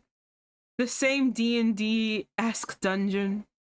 Oh, the medieval candle. No, it's not a medieval candle, but like the candle just flickering in the corner, showcasing the medieval chains and forms of torture just all around. The stone walls, the cold breeze, the very big giant gold lock that closes this door. Oh, how I miss this place. Oh, hello. Welcome. No, you're not too late. We are in, what's it, part 3 of the investigation. Hey, I'm hearing all that.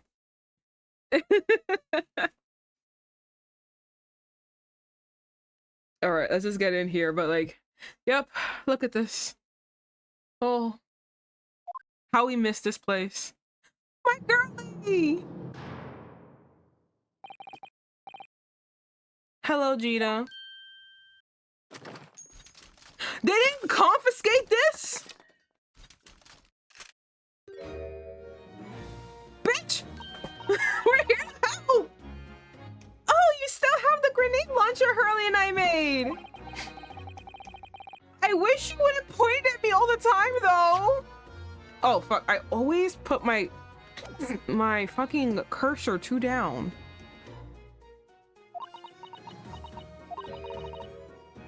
What are you here for? Jeannie? I have a feeling it's because of us that you ended up in trouble.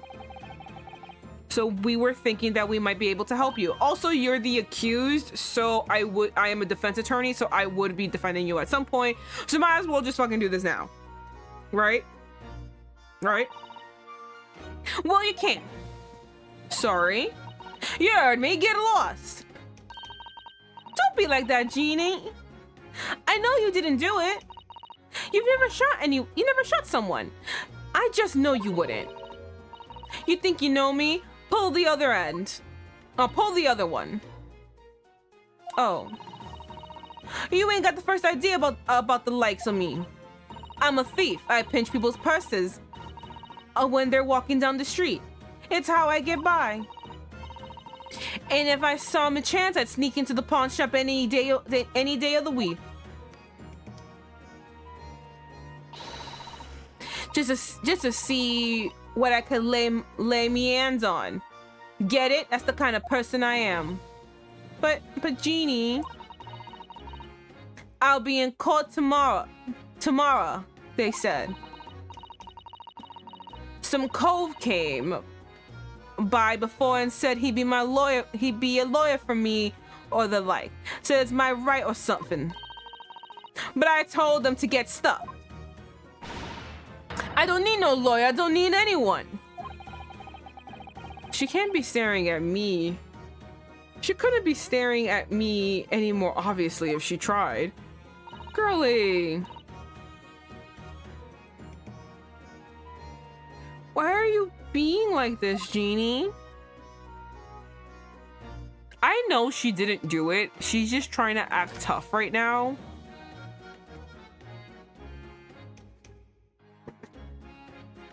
But yeah, it's very obvious she didn't do it. All right, legal representation. We're gonna... Listen, it's gonna be us, okay? So we got a convicted we got a murderer off. He died anyway, but listen, we got a murderer off. That's the win for us. Again, being a court is not about doing the right thing or getting the right verdict. It's about winning, and we won. That's all that matters. I don't understand, Gina.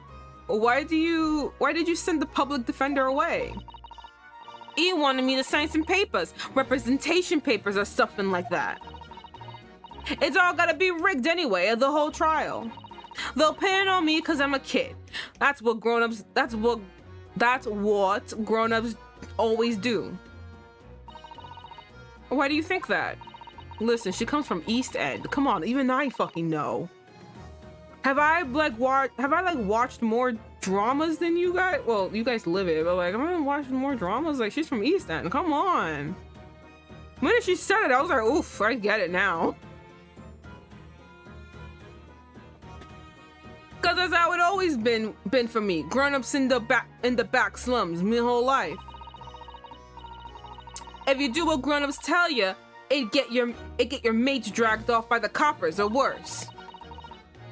Had it happened to me before and all. Been sold out and nearly snaffled on the back of it. I don't know what that means. You can't trust no one, that's the point. Soon as you do, they're gone to grass, dead. Gina, listen. If you'd like, in tomorrow's trial, I could forget it. Jeannie! Don't you trust Bruno? I mean, listen. Listen. She shouldn't. Especially because, like...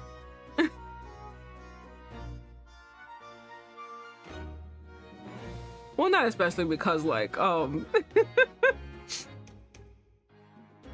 feel like... I mean, she was there with fucking McGuilded. She helped rig the trial. Like, bruh, she knows. She knows better than any of us.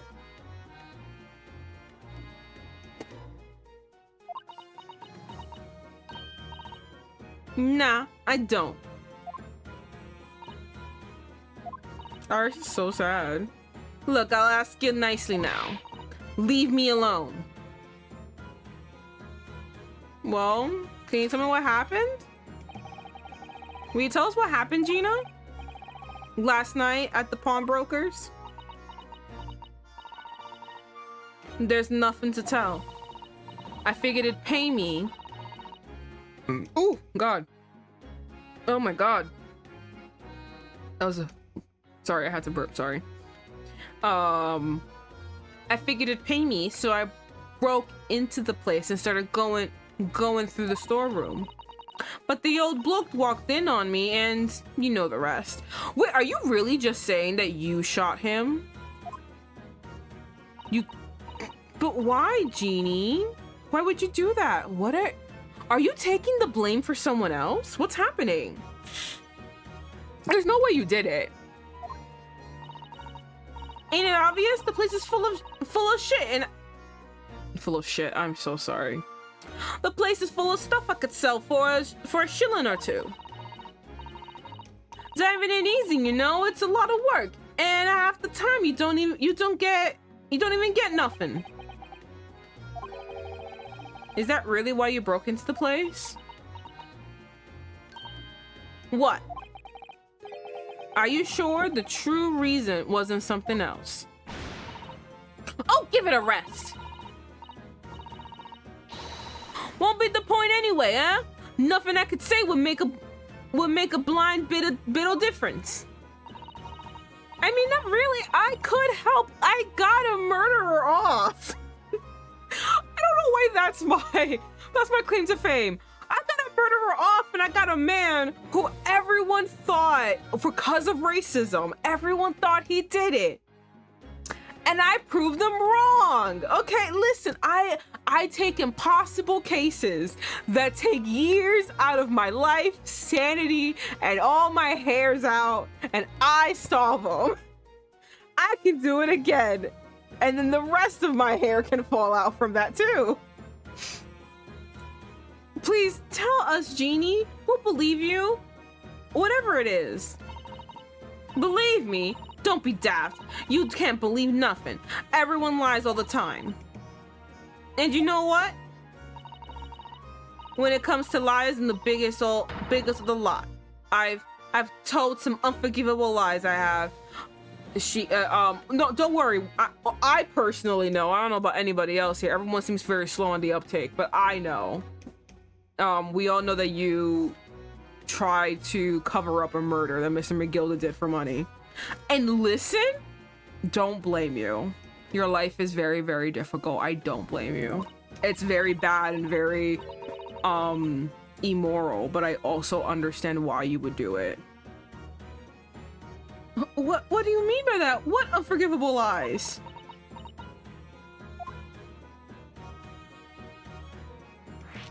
All right, let's go. What do you mean, but what did you mean before, Gina, when you said you were the biggest liar of the lot?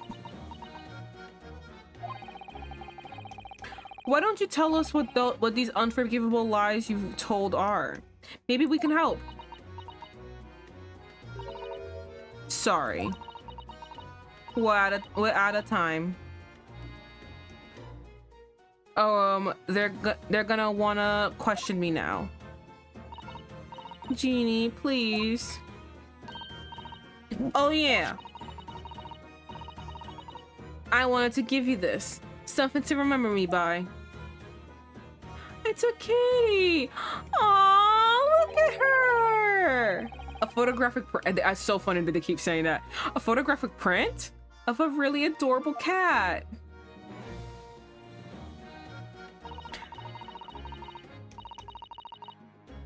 Oh god. I found it in one of the pockets of this coat. Ain't no point in me having it. I wonder what the little photograph like that was doing in the pocket of an overcoat. Anyway, don't bother coming again. Bye. Oh, Genie. Okay, so it has been added to my court record. Is that it? Damn. Seriously? Okay, hold on. Let's go to the court record. I always do this last, and I should probably be doing this like first from now on. Hold on. Bitch, what does this mean? On the back of this print here, there's something written on it. Can y'all read it? Okay, hold on. I can't see the top part, but date deposited February 13th. Article deposited, one small box. Okay, hold on. My phone's fully charged. All right. Loan amount paid, 10 shillings. Redemption deadline, April 13th. Huh, okay, February 13th, 9 p.m. Article deposited, one small box. Loan amount paid, 10 shillings. Redemption deadline, April 13th, 9 p.m. So this photographic print is a redemption ticket. February 13th. That could be significant.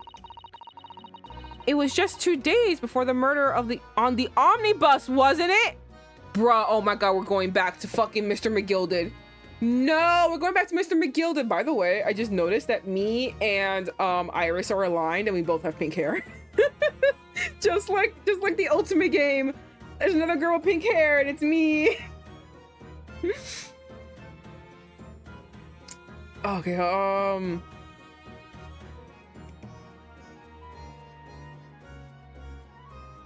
Oh my god, we're going back to Mr. McGuilded's case.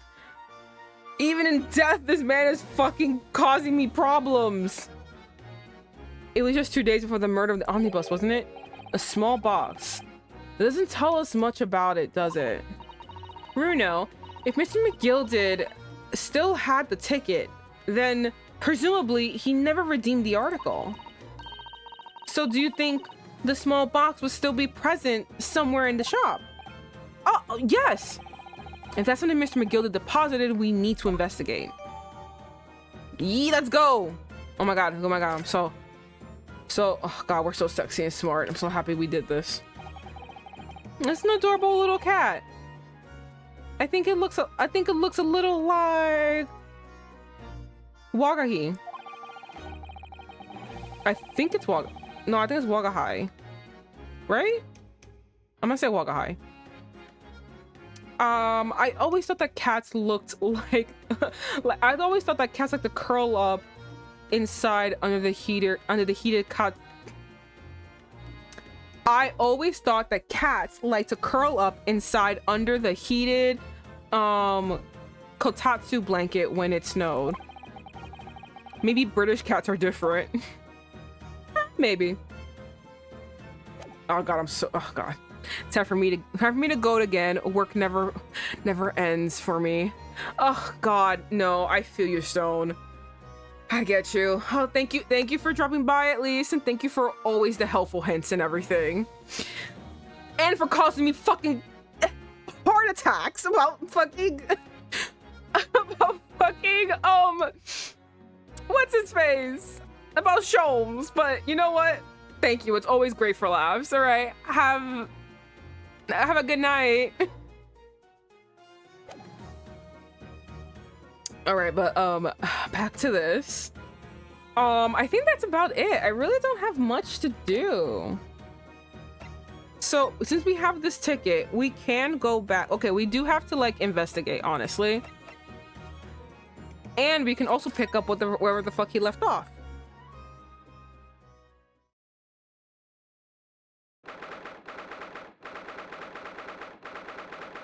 It's a Bobby again. Okay. A Windy Banks pawnbrokery. Look at him walking. Look at their no butts. This is where it happened then, last night. That's right. The two thugs I told you about were obviously ransacking the place, looking for valuables. But, oh god, neck itches.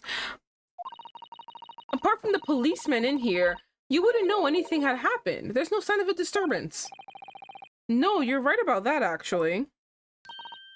In fact, and if anyone, it's the police who seem to be the ones doing the ransacking. Once again, your cops suck. This is coming from me. It's coming from where I currently reside. Your cops suck. I know what you mean. They're like a gang of organized criminals dressed in black. No. Oh my goodness. Oh, I heard that. You fucking always. It's always you. Oh, Inspector. Good morning. I suppose I ought to thank you. Oh, why am I giving a southern accent? No, he's not southern. No, I'm not giving you that. Absolutely not. I suppose I ought to thank you for your vigilance last night. We got to the scene before it was disturbed, at least. Oh, fucking you're disturbing it. Why do I see a broken glass over there? There was no broken glass last night. That was fucking all y'all. Fuck you. Fuck you. Actually, what the fuck? What the fuck? Oh my god. I hate this man. Oh. By the way, because something happened to the program that I usually put in my VTuber, well, not my PNG model. So I had to I figured out that something bad happened to it before I had to stream. So I was quickly fixing it, right? And I had to quickly fix it. I couldn't do the original settings I used to do. So I didn't make I forgot to make this angry face jump violently like it used to do. Because again, I quickly fixed it. I had to quickly fix it. I just haven't done it. Again, ADHD truly just like, if it's not in front of me, I'm not thinking about it ever again. Which is why, again, all my alerts don't have, majority of my alerts don't have sounds. For this exact reason. Because I just don't think about it until I have to. God, I hate this man. Shame you let the 2 rogues get away, mind. Fuck you! Yes, I refuse to say that. It's your job. You're the police. Why weren't you here fast enough? Why aren't you protecting the block? Aren't you supposed to be patrolling? Aren't these fucking overworked motherfuckers, sons of bitches, always patrolling? Why wasn't anyone patrolling that fucking block? This is all your fault. Fuck you. I thought you'd assigned extra men on the beat around here, Greg C. Now look at what happened. Harley's been injured because there weren't enough police on duty. Thank you, fuck you. How's it feel to be reprimanded by a 10-year-old, bitch? Ah! Oh, he fucking broke. What happened to him? Your ladyship! No one told me you were coming. Why are you mad? What the fuck's going on? I expected to take full responsibility for what happened to Hurley and see he has the very best medical care. Of course, your ladyship. The very best doctors in the capital are tending to him as we speak. Why do you have his nuts in a vice? What happened? He was being a bitch until you fucking... What happened? Why does he respect you? You're 10. I'm a grown-ass adult. What the fuck? No, I feel fucking undermined by a 10-year-old. God, it sucks. What the fuck's happening? This made me so hot that I had to take off my freaking cardigan that I was wearing. I'm so heated. I don't think it's Runo. Thank you. I don't think it's Runo's fault that the rogues managed to get away, is it? Chasing criminals is the police job. Thank you. Fuck you. Absolutely, your ladyship. As you say, ma'am. As you say. How the fuck did this happen? What do you have on this man? Can I have it too? What the fuck?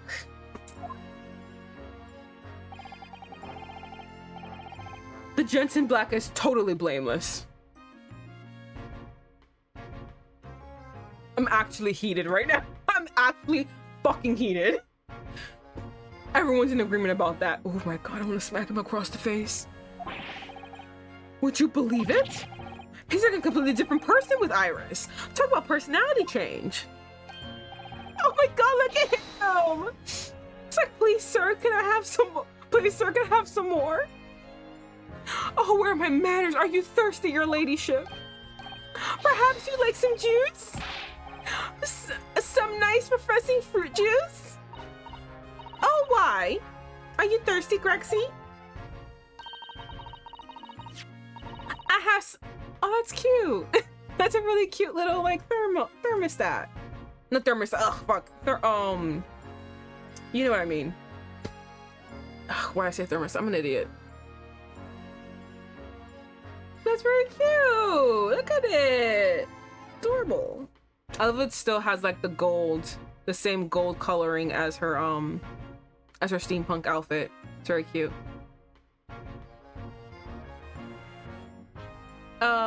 I have some of my special herbal tea with me if you'd like some. Glug, glug, glug, glug, glug, glug, glug, look at him. Damn. Deep throat that bitch. Ah, lovely. So very much. That really hit the spot, your ladyship. What is happening? I don't even recognize him like this. What is happening? All right, we're gonna fucking talk to him, I guess. I wanna know, let's do this one first.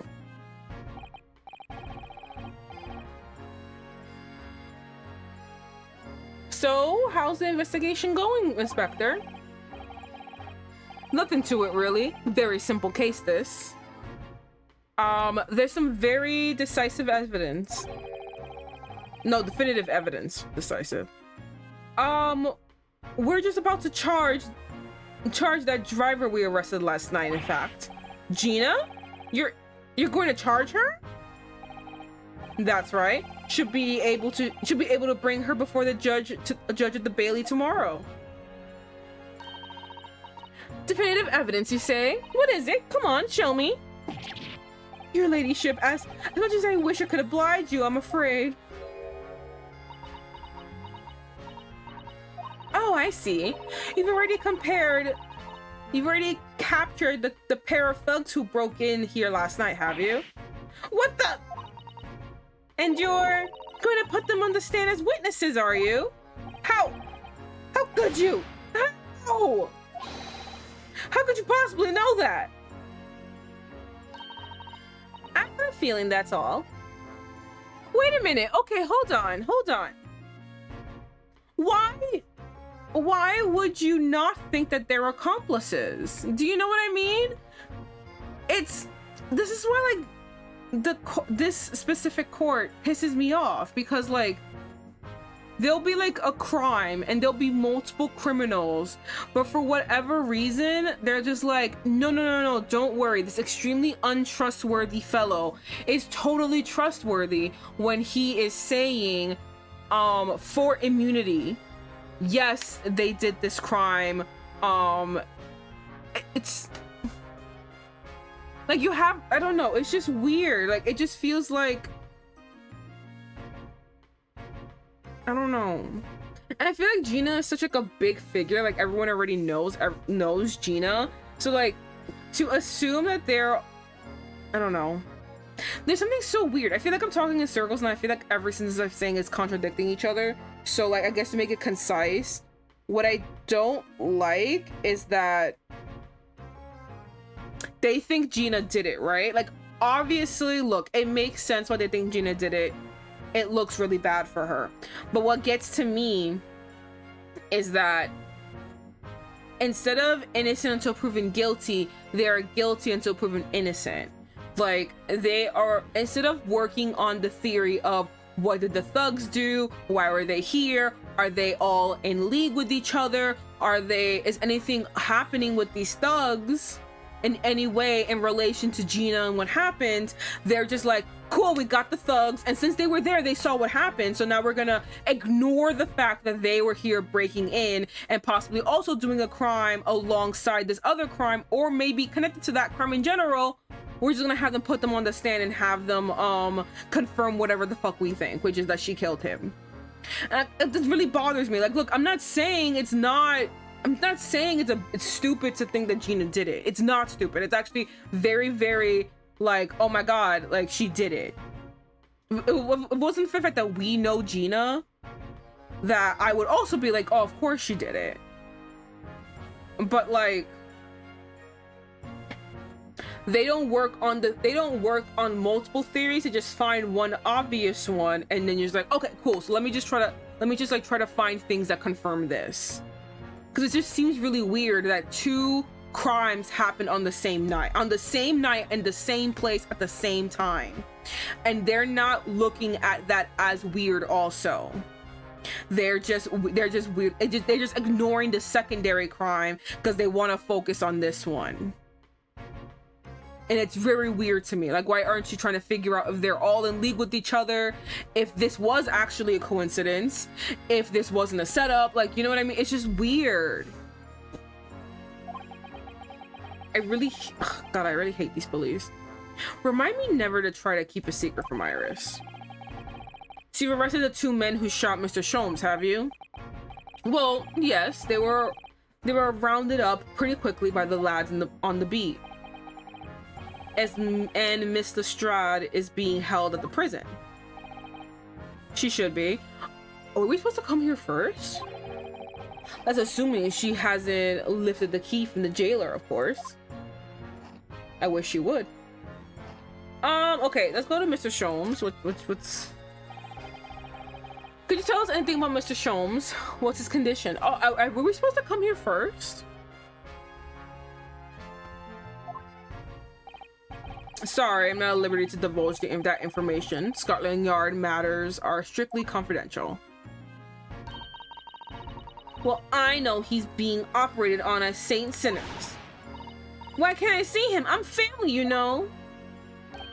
I'm terribly sorry, your ladyship. It's the hospital's policy. No visiting at all.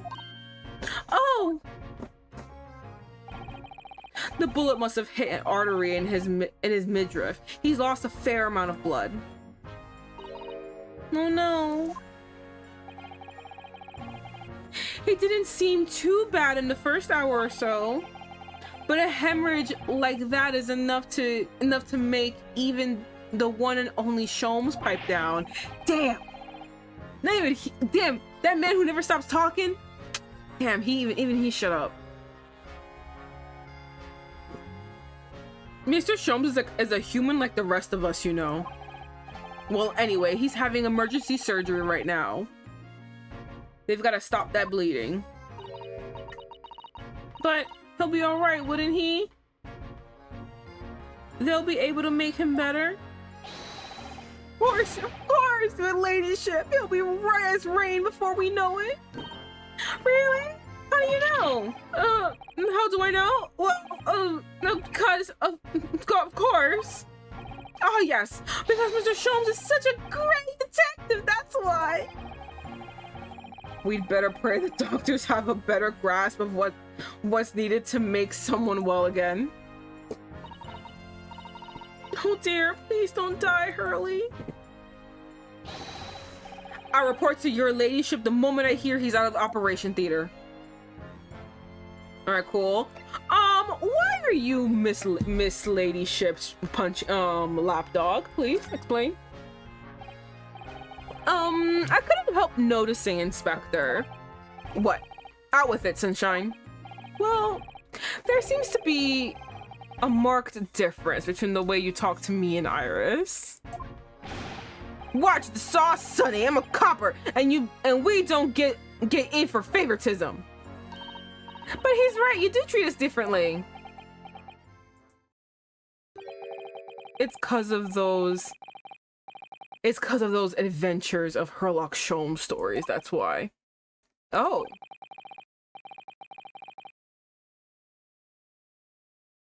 I crop up in them, don't I? Inspector Tobias Gregson.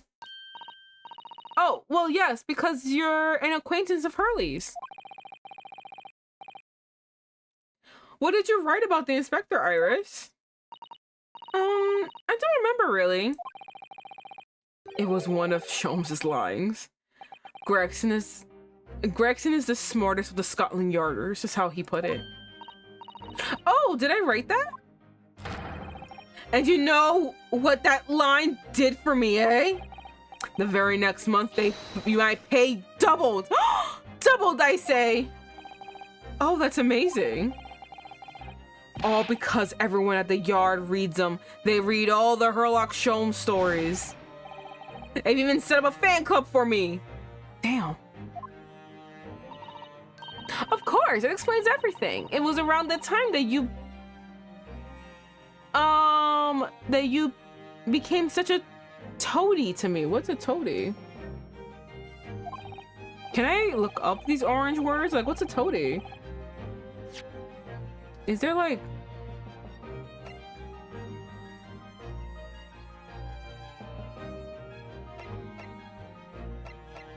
There's no way to like look it up? It was like, like in like in Ultimate games when there's like a dictionary section for like whatever word.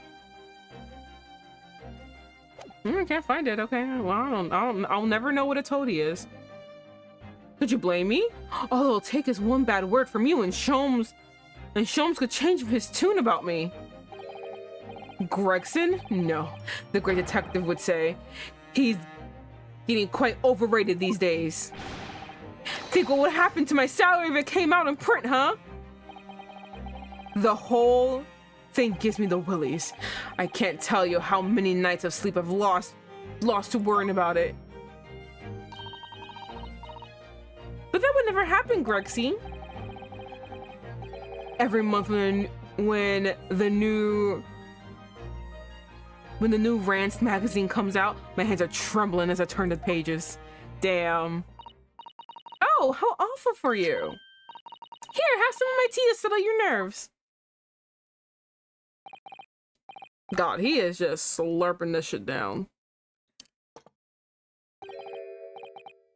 Oh, lovely. Very much. I really hit the spot, your ladyship. Teetotal. Oh yeah, there's something I was supposed to talk to you about actually, Mr. Naruhodo. Yes? What is it? I've got an important message for you. I clean forgot about it until now. An important message? I wonder what it could be. Okay, here we go. Important message. Are you gonna tell me what this important message is then, Inspector? Yeah. It's about that young lady who's normally by your side, your assistant. Dear Susie, is she alright?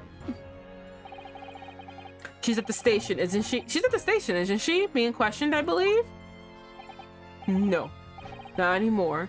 She had to head off. Head off? Where? To the fucking, to that one really hot guy. The head lawyer. I forgot what his name is, but there you go. To Lord Strongheart's office, of course. He summoned her. Oh, yes, of course. I've forgotten about that. Oh my god.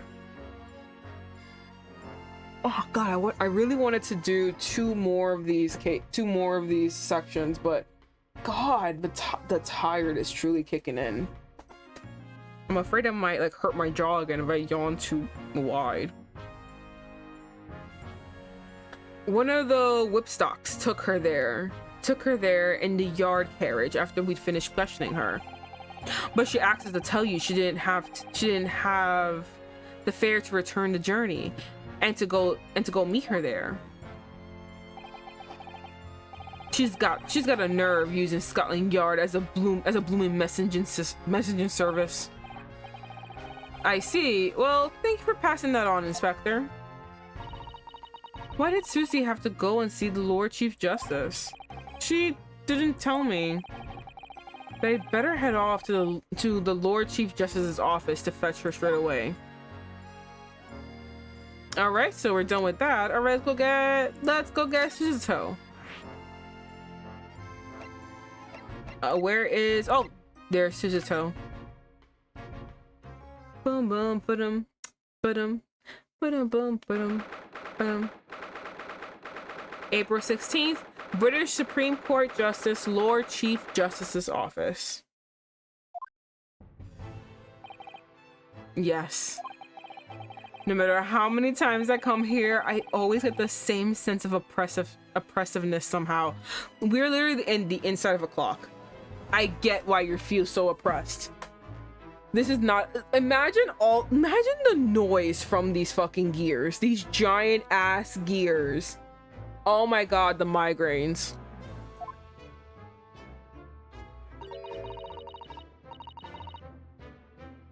Do you think the place is oppressive? I think it's normal.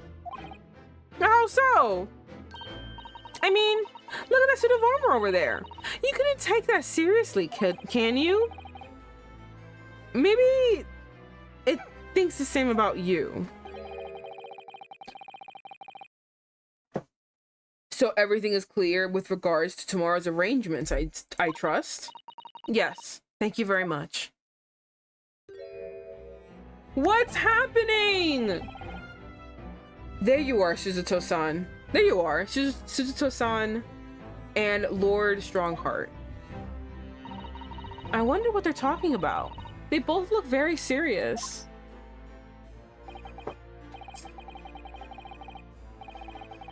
Oh, very good. There's nothing further to discuss. You may return to your lodgings. What's happening? What are you doing to my friend? Know that you have much to do in preparation for your return to your home clan. What? Why did she have to leave?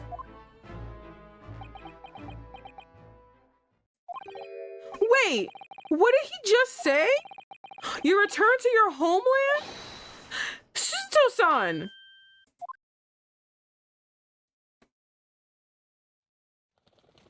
The birds. The birds in the pack. Oh, Mr. Naruhodo. What was all that about?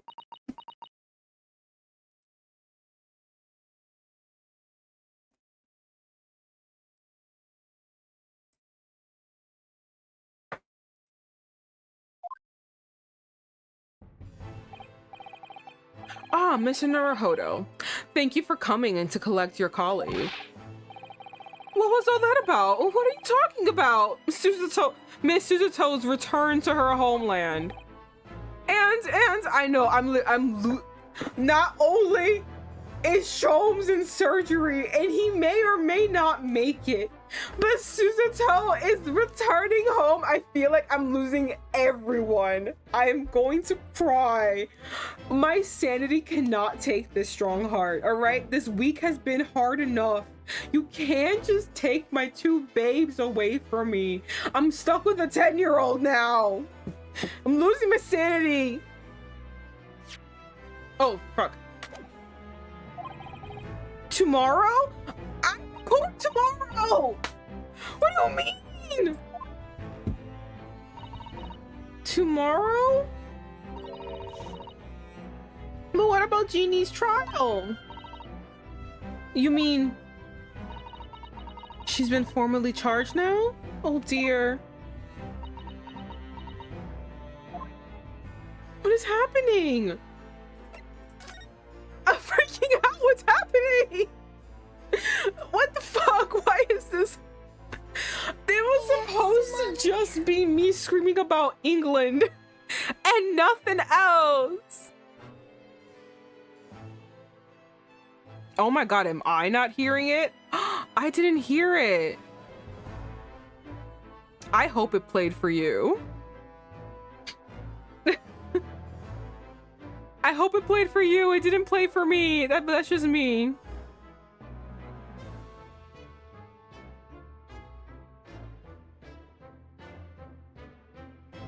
God, I hope it played. I set this whole thing up, and if it didn't play, I'd be really mad.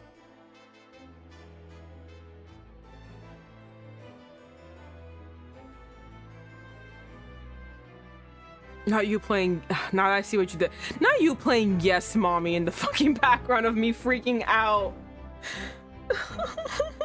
Crying. Why?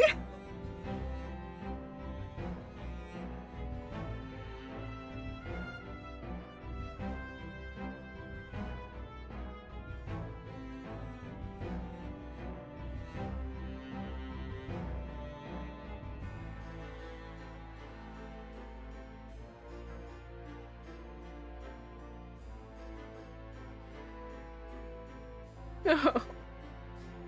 Okay. Oh, fuck. Actually, Darvinger, if you're still like listening, can you tell me if that played for you? Because sometimes things like kind of just don't play for me, but they do play online, like on stream. Can you let me know if anyone heard that sound? Let me know. Oh, it played. Okay, cool. It played. I just didn't hear it, which is kind of upsetting because now I want to. It's been actually really funny to just hear the sound with what's going on.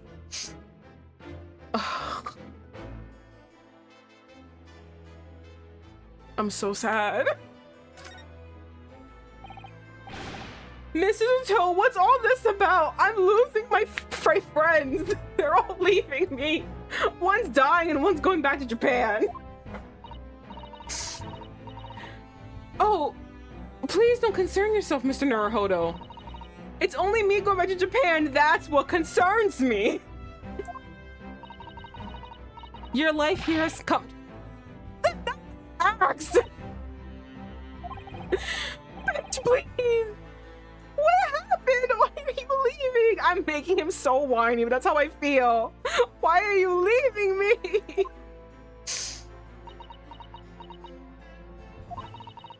It's my father. He's fallen ill. Why? Oh Professor Mikotoba? If I may. Yes, sorry. You must be the defendant. You are Inosuke Naruhodo, I believe. Yes, that's right.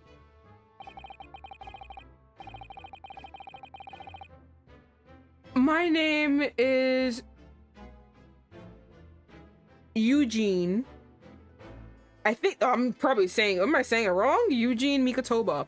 I'm a professor of forensic medicine at UME University.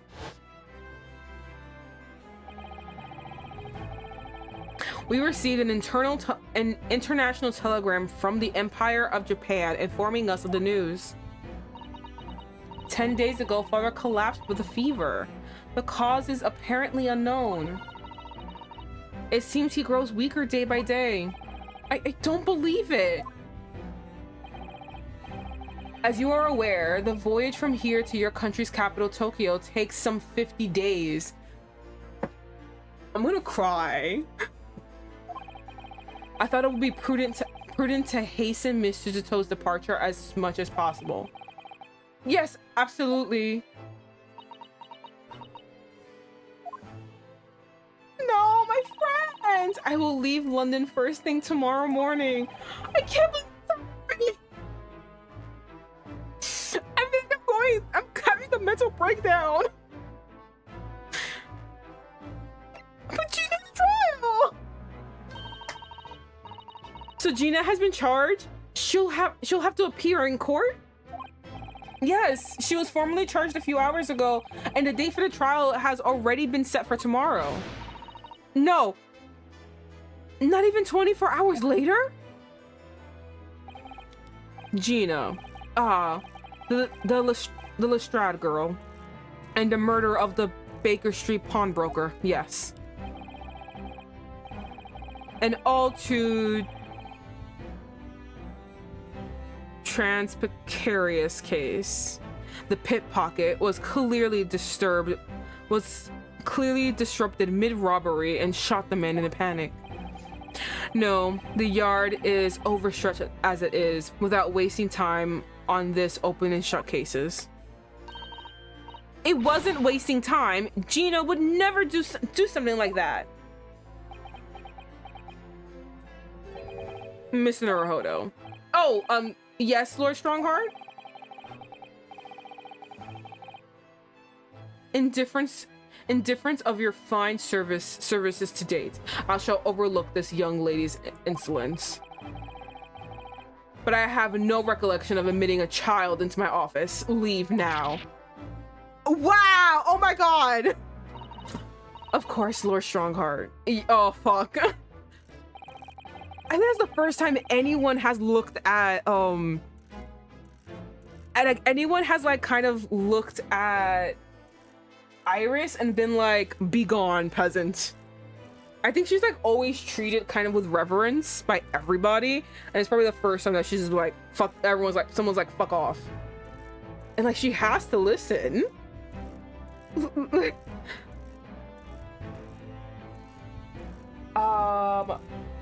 Criminals will tell the most plausible lies in order to evade justice.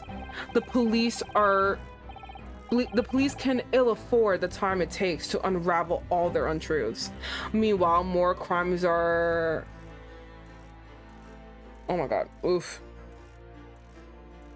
Meanwhile, more crimes are perpetrated. We have far more serious matters with which to contend. Serious matters? Didn't Gregson mention something like that yesterday? Yes, Inspector Gregson made a similar remark yesterday.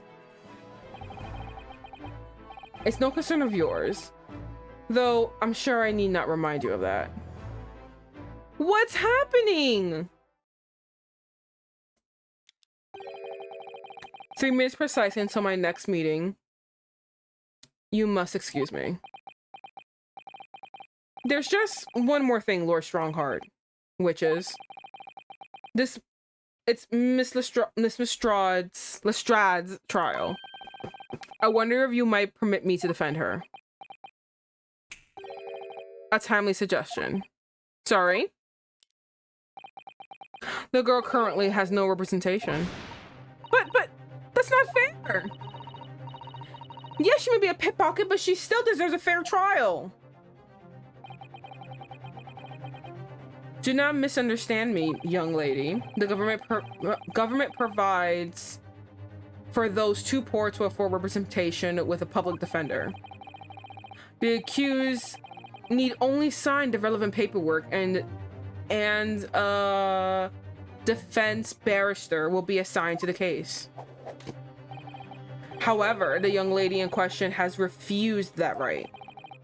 Why would she do that? A question you would do well to direct at Miss Lestrade. You'll find her in the local prison. Yes, thank you. Now then, it's time I was leaving. Good day to you. What a day. Gina charged with murder. Shizuto about to leave.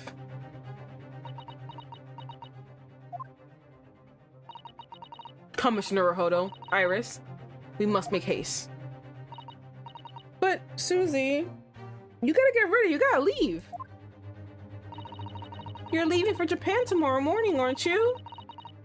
Don't you have packing and things to do? Ask Mr. Naruhodo's judicial assistant. My personal circumstances are of no consequence. My sole purpose remains to help you in whatever way I can. Thank you, Mr. Zato. That's a very pensive look. I think we ought to visit Gina first. In any case, I should like to wish her well before I leave. Yes, that sounds like a good idea. Let's go. If I'm honest, this has completely thrown me off. I'll just have to do what I can as a lawyer. Not this music. Why is this music going? What's happening? Stop. Oh my goodness.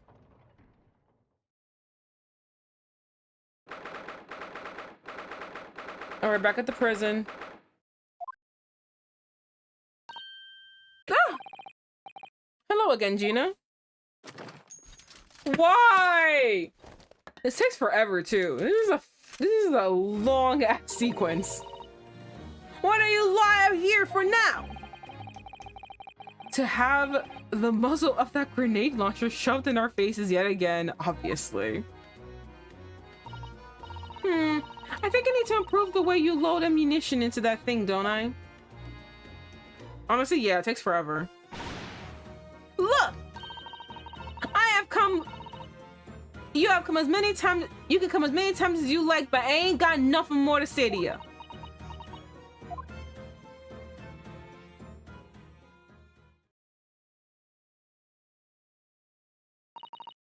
Gina, I wonder if you might hear me out.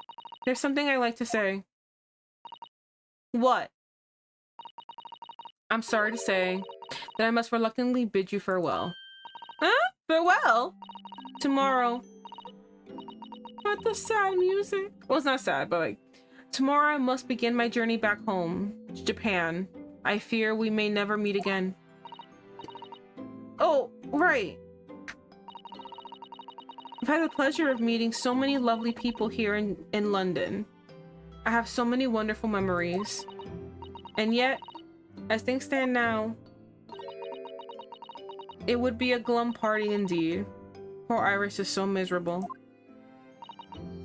Susie. Well, that ain't my business.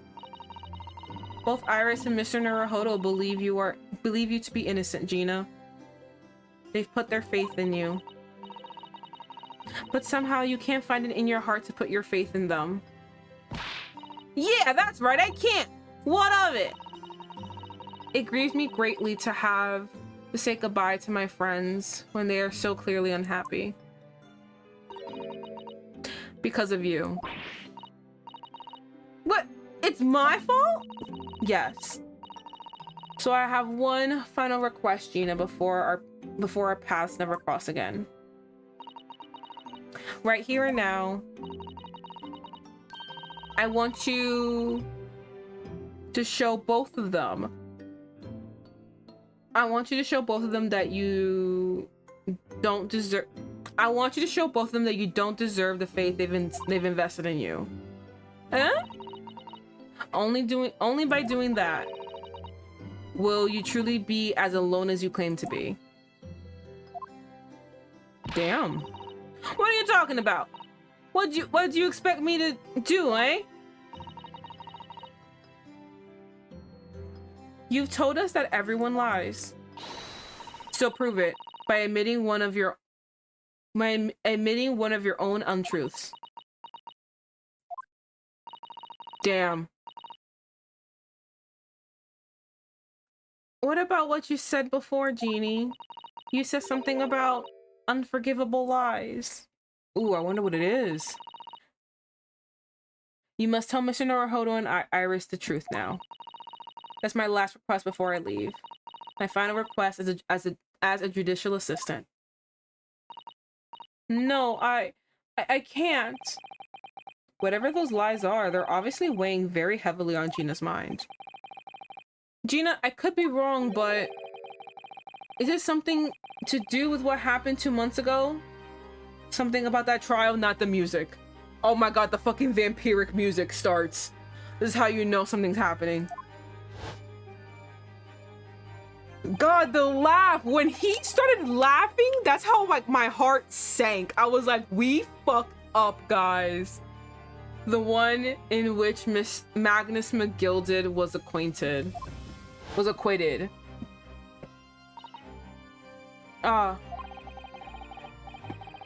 The case of that mysterious murder that took place inside the omnibus. You were called as a witness by the prosecution.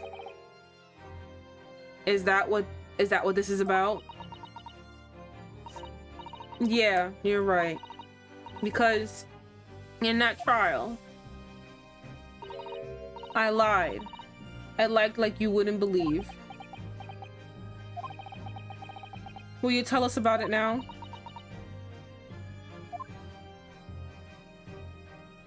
All right, let's go. The trial 2 months ago. Like you said, it all happened 2 months ago. The coppers got old me and shoved me into the witness stand. And based on your testimony, Mr. McGuilded was declared innocent. Yeah, well, the thing is, I lied about a whole bunch of stuff. I knew it. What sort of things did you lie about? I was hiding under the seat that night. That was the truth. Okay, no, never mind. No, okay, no, she was the girl. I thought it was someone else. I was hiding under the seat that night. That was the truth. It was pitch black in that little cubby hole. I couldn't see a thing, and then I heard a loud thud, like someone falling on the floor. That's when Mr. McGuilded discovered you? Yeah.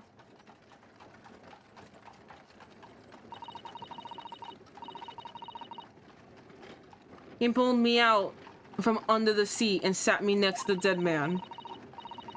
There weren't much light to see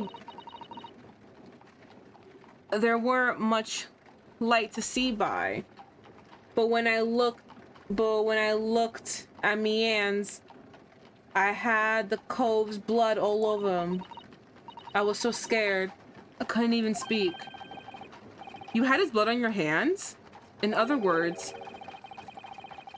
it was Gina that the witnesses on the roof deck saw through the skylight.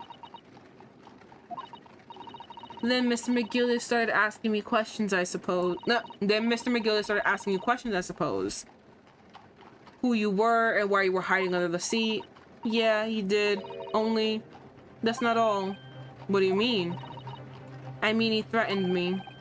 Threatened you how? He made me swear about what I'd seen and what I heard. And what he was gonna do after the cove was found dead. He made me swear I wouldn't tell no one about any of it. if I did that, he said he'd let me escape her. He let me scrape before the copper showed up.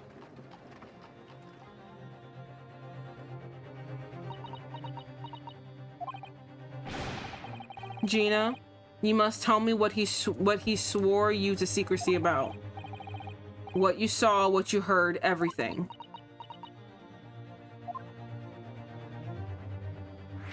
Oh my god! Okay. What did you see? You said Mr. McGuilded made you swear not to tell anyone what you saw. But you were in the pitch black compartment under the seat the whole time, weren't you? Yeah, so Mr. McGuilded is sitting above your head. Yes, but Mr. McGuilded is sitting above your head, if I remember correctly. Yeah, that's true, but it was when I heard the thud of the cove hitting the floor. I let out a little scream, see? Couldn't help it. Mr. McGuilded heard that and dragged me out by me arm. That's when I saw it. It was on the roof next, it was on the floor next to the old geezer what had been stabbed. A disc. All bright and shiny. A disc? Do you mean? Yeah, that's it. The one what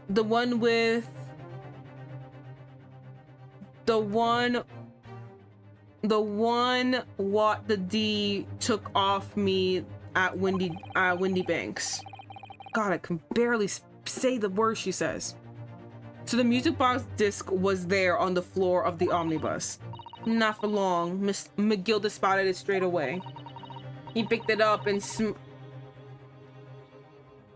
picked it up smartish and stuffed it inside its inside pocket. So that disc was in the omnibus 2 months ago at the scene of Mr. Manson's murder. And the bug trotter told me. I weren't to mutter a word of it to no one. What did you hear? Because it was so dark under the seat in the cab. I was straining my ears the whole time. After a while, I heard the door and the footsteps inside the cabin. Presumably that Mr. McGuilded getting on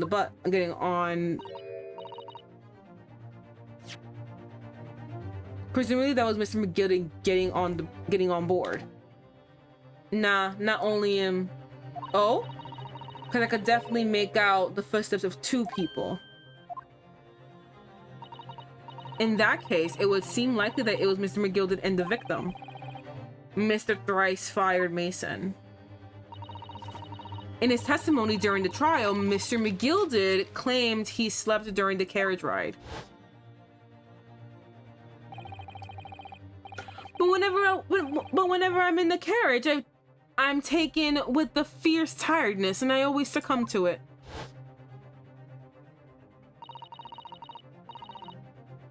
And your own testimony, Gina, supported this. All I heard was the Irishman snoring.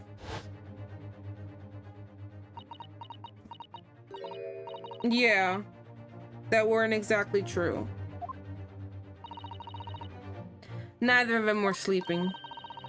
I heard them talking the whole time in low voices. What? What were they talking about? Sorry, I don't know. The sound of the horses and the wheels were too loud. But that still tells us something. Mr. McGuilded and the victim knew each other. So McGuilded was lying, as I suspected. Okay. After the event, I knew it weren't gonna take long before someone raised the alarm that the bloke had been killed. Yes, you were quite right. The other passengers on the roof deck noticed very quickly. So when the cab came to a stop, McGuilded told me to hide under the seat again. I climbed in and waited. The two coves from up top ran off to get the coppers. Yes, Mr. Fairplay and Mr. First. Right. And after they'd gone, McGuilded asked the driver to do him a favor. A favor? Now then, fella, what I need you to do is take this coat of mine and deposit it in a nearby pawnbroker. And for your troubles, let's see now.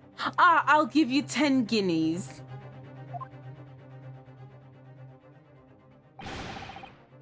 A nearby pawnbroker? You mean on Baker Street? Yep, you got it. It was Windy Banks. The coterie snapped up set up the money and ran off to pop this coat as fast as he could. So then when there was no one left in the carriage, McGuilded opened the box under the seat and let me go out of there. But not without consequences. I see. There we go. I said consequences. It was conditions. McGuilded's conditions. What were Mr. McGuilded's conditions then? For letting you go free, I mean. Not telling a soul. Not for anything. About what I saw and what I heard. And there was something else as well. There's more? Yeah. This is the most important thing. The most important thing, he said. I'm afraid sending the coachman on a little errand for me. I'm after sending the coachman for a little errand for me with some small change in his hand. And then, did you hear what I asked of him? Did you see anything at all? Anything at all? Did you see anything at all? At all? Wait, what? Hold on, am I not reading this right? Okay, I'm after sending the coachman. Now then, did you hear what I asked of him? Did you hear anything at all?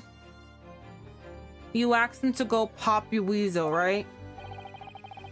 Aye. The Finn's taking me overcoat to deposit with the pawnbroker near, hereabouts. And I want you lass to take the redemption ticket for it. Do you understand? What? You want me to have the ticket? That's right. I'll come fetch it from you later, sometime within the next 2 months. You have to hang on to it until then. Is that clear? Whatever you do, don't lose it. All right then. And in case I might happen to be delayed at all, you have to go to the pawn shop, Windy Banks, so it is, and ere to extend the loan. Therefore, the 2 months is up. If you forget, the article will be forfeited, and any old Finn could come along and buy it. But I ain't got that kind of brash. Here's £5. That'll be enough. That should be enough. Do you understand? Do we understand each other, lass? Don't try anything funny. If you go against me, yeah, I get it. Good. One more thing.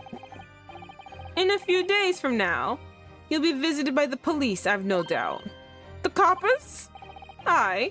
They'll come asking you to take the stand in court to testify as a witness. So let's just have a wee chat about it, shall we? What is it that you might say? And what is it that you won't? Oh my god, just little dots.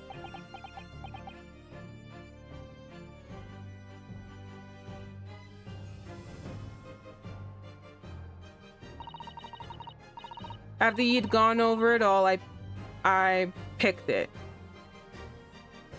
Got as far away as from there as I could.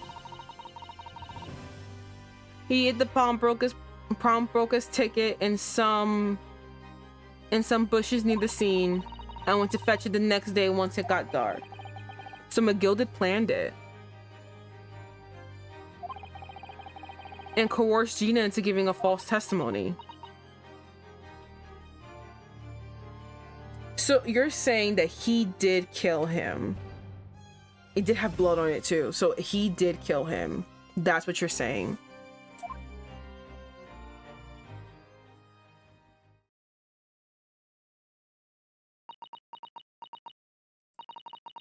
I bet you're ready to string me up, eh?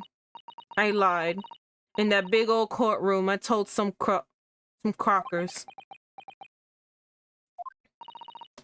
The thing is, he said that he would make it.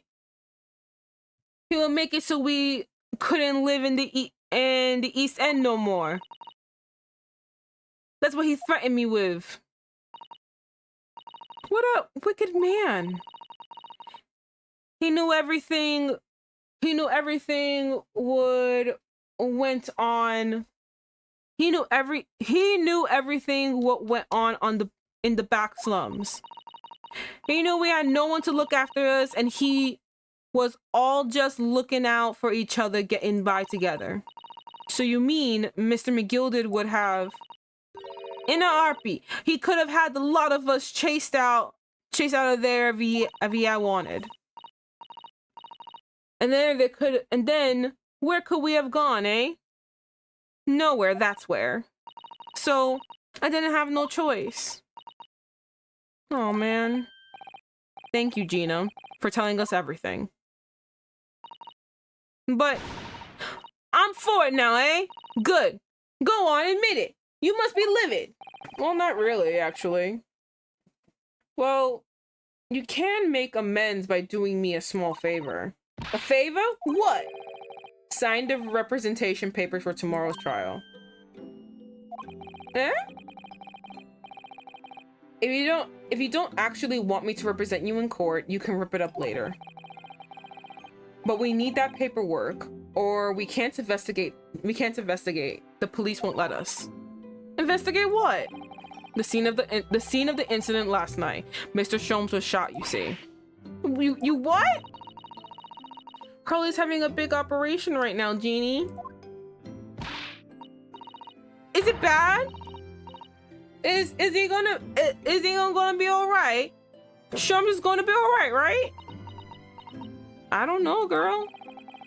That's why I want to investigate for Mr. Sholmes' sake. For Mr. Sholmes' sake, as much as anything. Right. So what you're saying is, if I sign a bit of papers, everyone happy? Is that it? Something like that. Miss Suzuto? Yes, of course.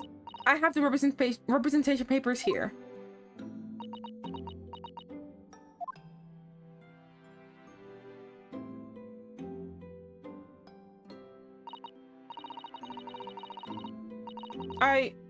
I don't need no one to stick up for me though. No lawyer or nothing.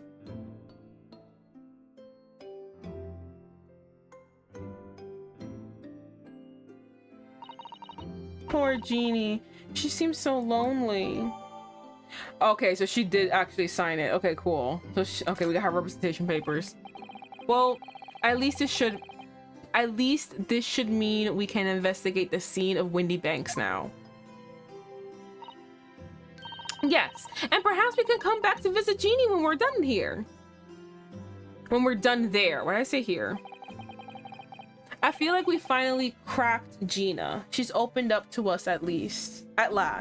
I will say, I feel like that revelation wasn't like as big as she's saying it was. I really thought like she actually witnessed the murder and he was like holding her, like not at knife point, but really threatening her like, here's what this was. I mean, he did threaten her.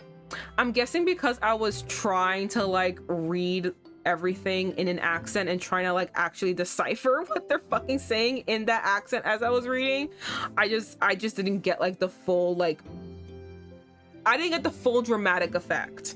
I feel like or maybe it was because I also like kind of thought like, oh yeah, no, he definitely threatened her. She definitely was like, she was definitely lying, blah blah. So basically everything she said really wasn't kind of groundbreaking. I wasn't really that like, oh my god, because I kind of saw it coming, because it's the only thing that makes sense. I just didn't know that the fucking disc would have been there. The disc kind of proves that he did it because there's blood on it, and that the disc kind of proves that he did it because if she was awake and she heard them two come in and a third came in, there was no imaginary third person. There was no like, and then he was awake the entire time. So obviously he did it, and then the blood splatter on the disc proves it because it fell out of his pocket and he picked it up and put it back in. So like, I don't know. I just didn't get the full big dramatic feel of like, oh my god, I can't believe it, because I think that's what she wanted, but like it just didn't happen. But I feel like it didn't happen for the rest of the cast either. I feel like they were all like, exactly what I thought would happen. I don't know. I feel like we finally cracked Gina. She's opened up to us at last. And now I have her representation papers. No one else knows just what responsibility that is. Anyway, for now it means Inspector Gregson can't stop us investigating at Windy Banks. Although, something tells me he's not going to be happy about it. Yeah. Oh, to be continued. Okay, so we've finished part 3, I think. Yes, save progress.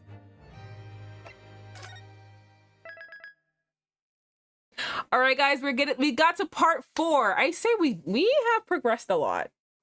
From what I'm seeing of how long this fucking part 5 is, we've gone through a lot. We have one more investigation part, and then we finally get to the trial. And I think we're gonna leave it off here. It has been a very long night. As you can hear my yawning from a mile away. But it was so much fun. Oh, it was so much fun to get back into this, having all of my heart attacks, wondering if Sholmes is gonna be okay, if Sholmes is gonna be alive. Oh god, he better be alive. He better be okay. I need him to be okay. I love him so much. I went from hating him to loving him to hating him to loving him. It's just a yo-yo thing that we got going on. It's okay. I feel like he's perfectly happy. He's perfectly fine with me feeling this way about him. But yeah, thank you everyone for joining. It was a lot of fun. It was a lot of fun playing and getting back to the swing of things. Yeah, but it is very late. You know what? In the spirit of my extremely depressed week and being extremely tired and letting my migraine take me over and just let me lie in bed all day, we're gonna go back to that. So I hope to see you guys next week. We're gonna be playing some more games, and yeah, it's gonna be very fun. Yeah, so I'll see you guys next week. Bye bye.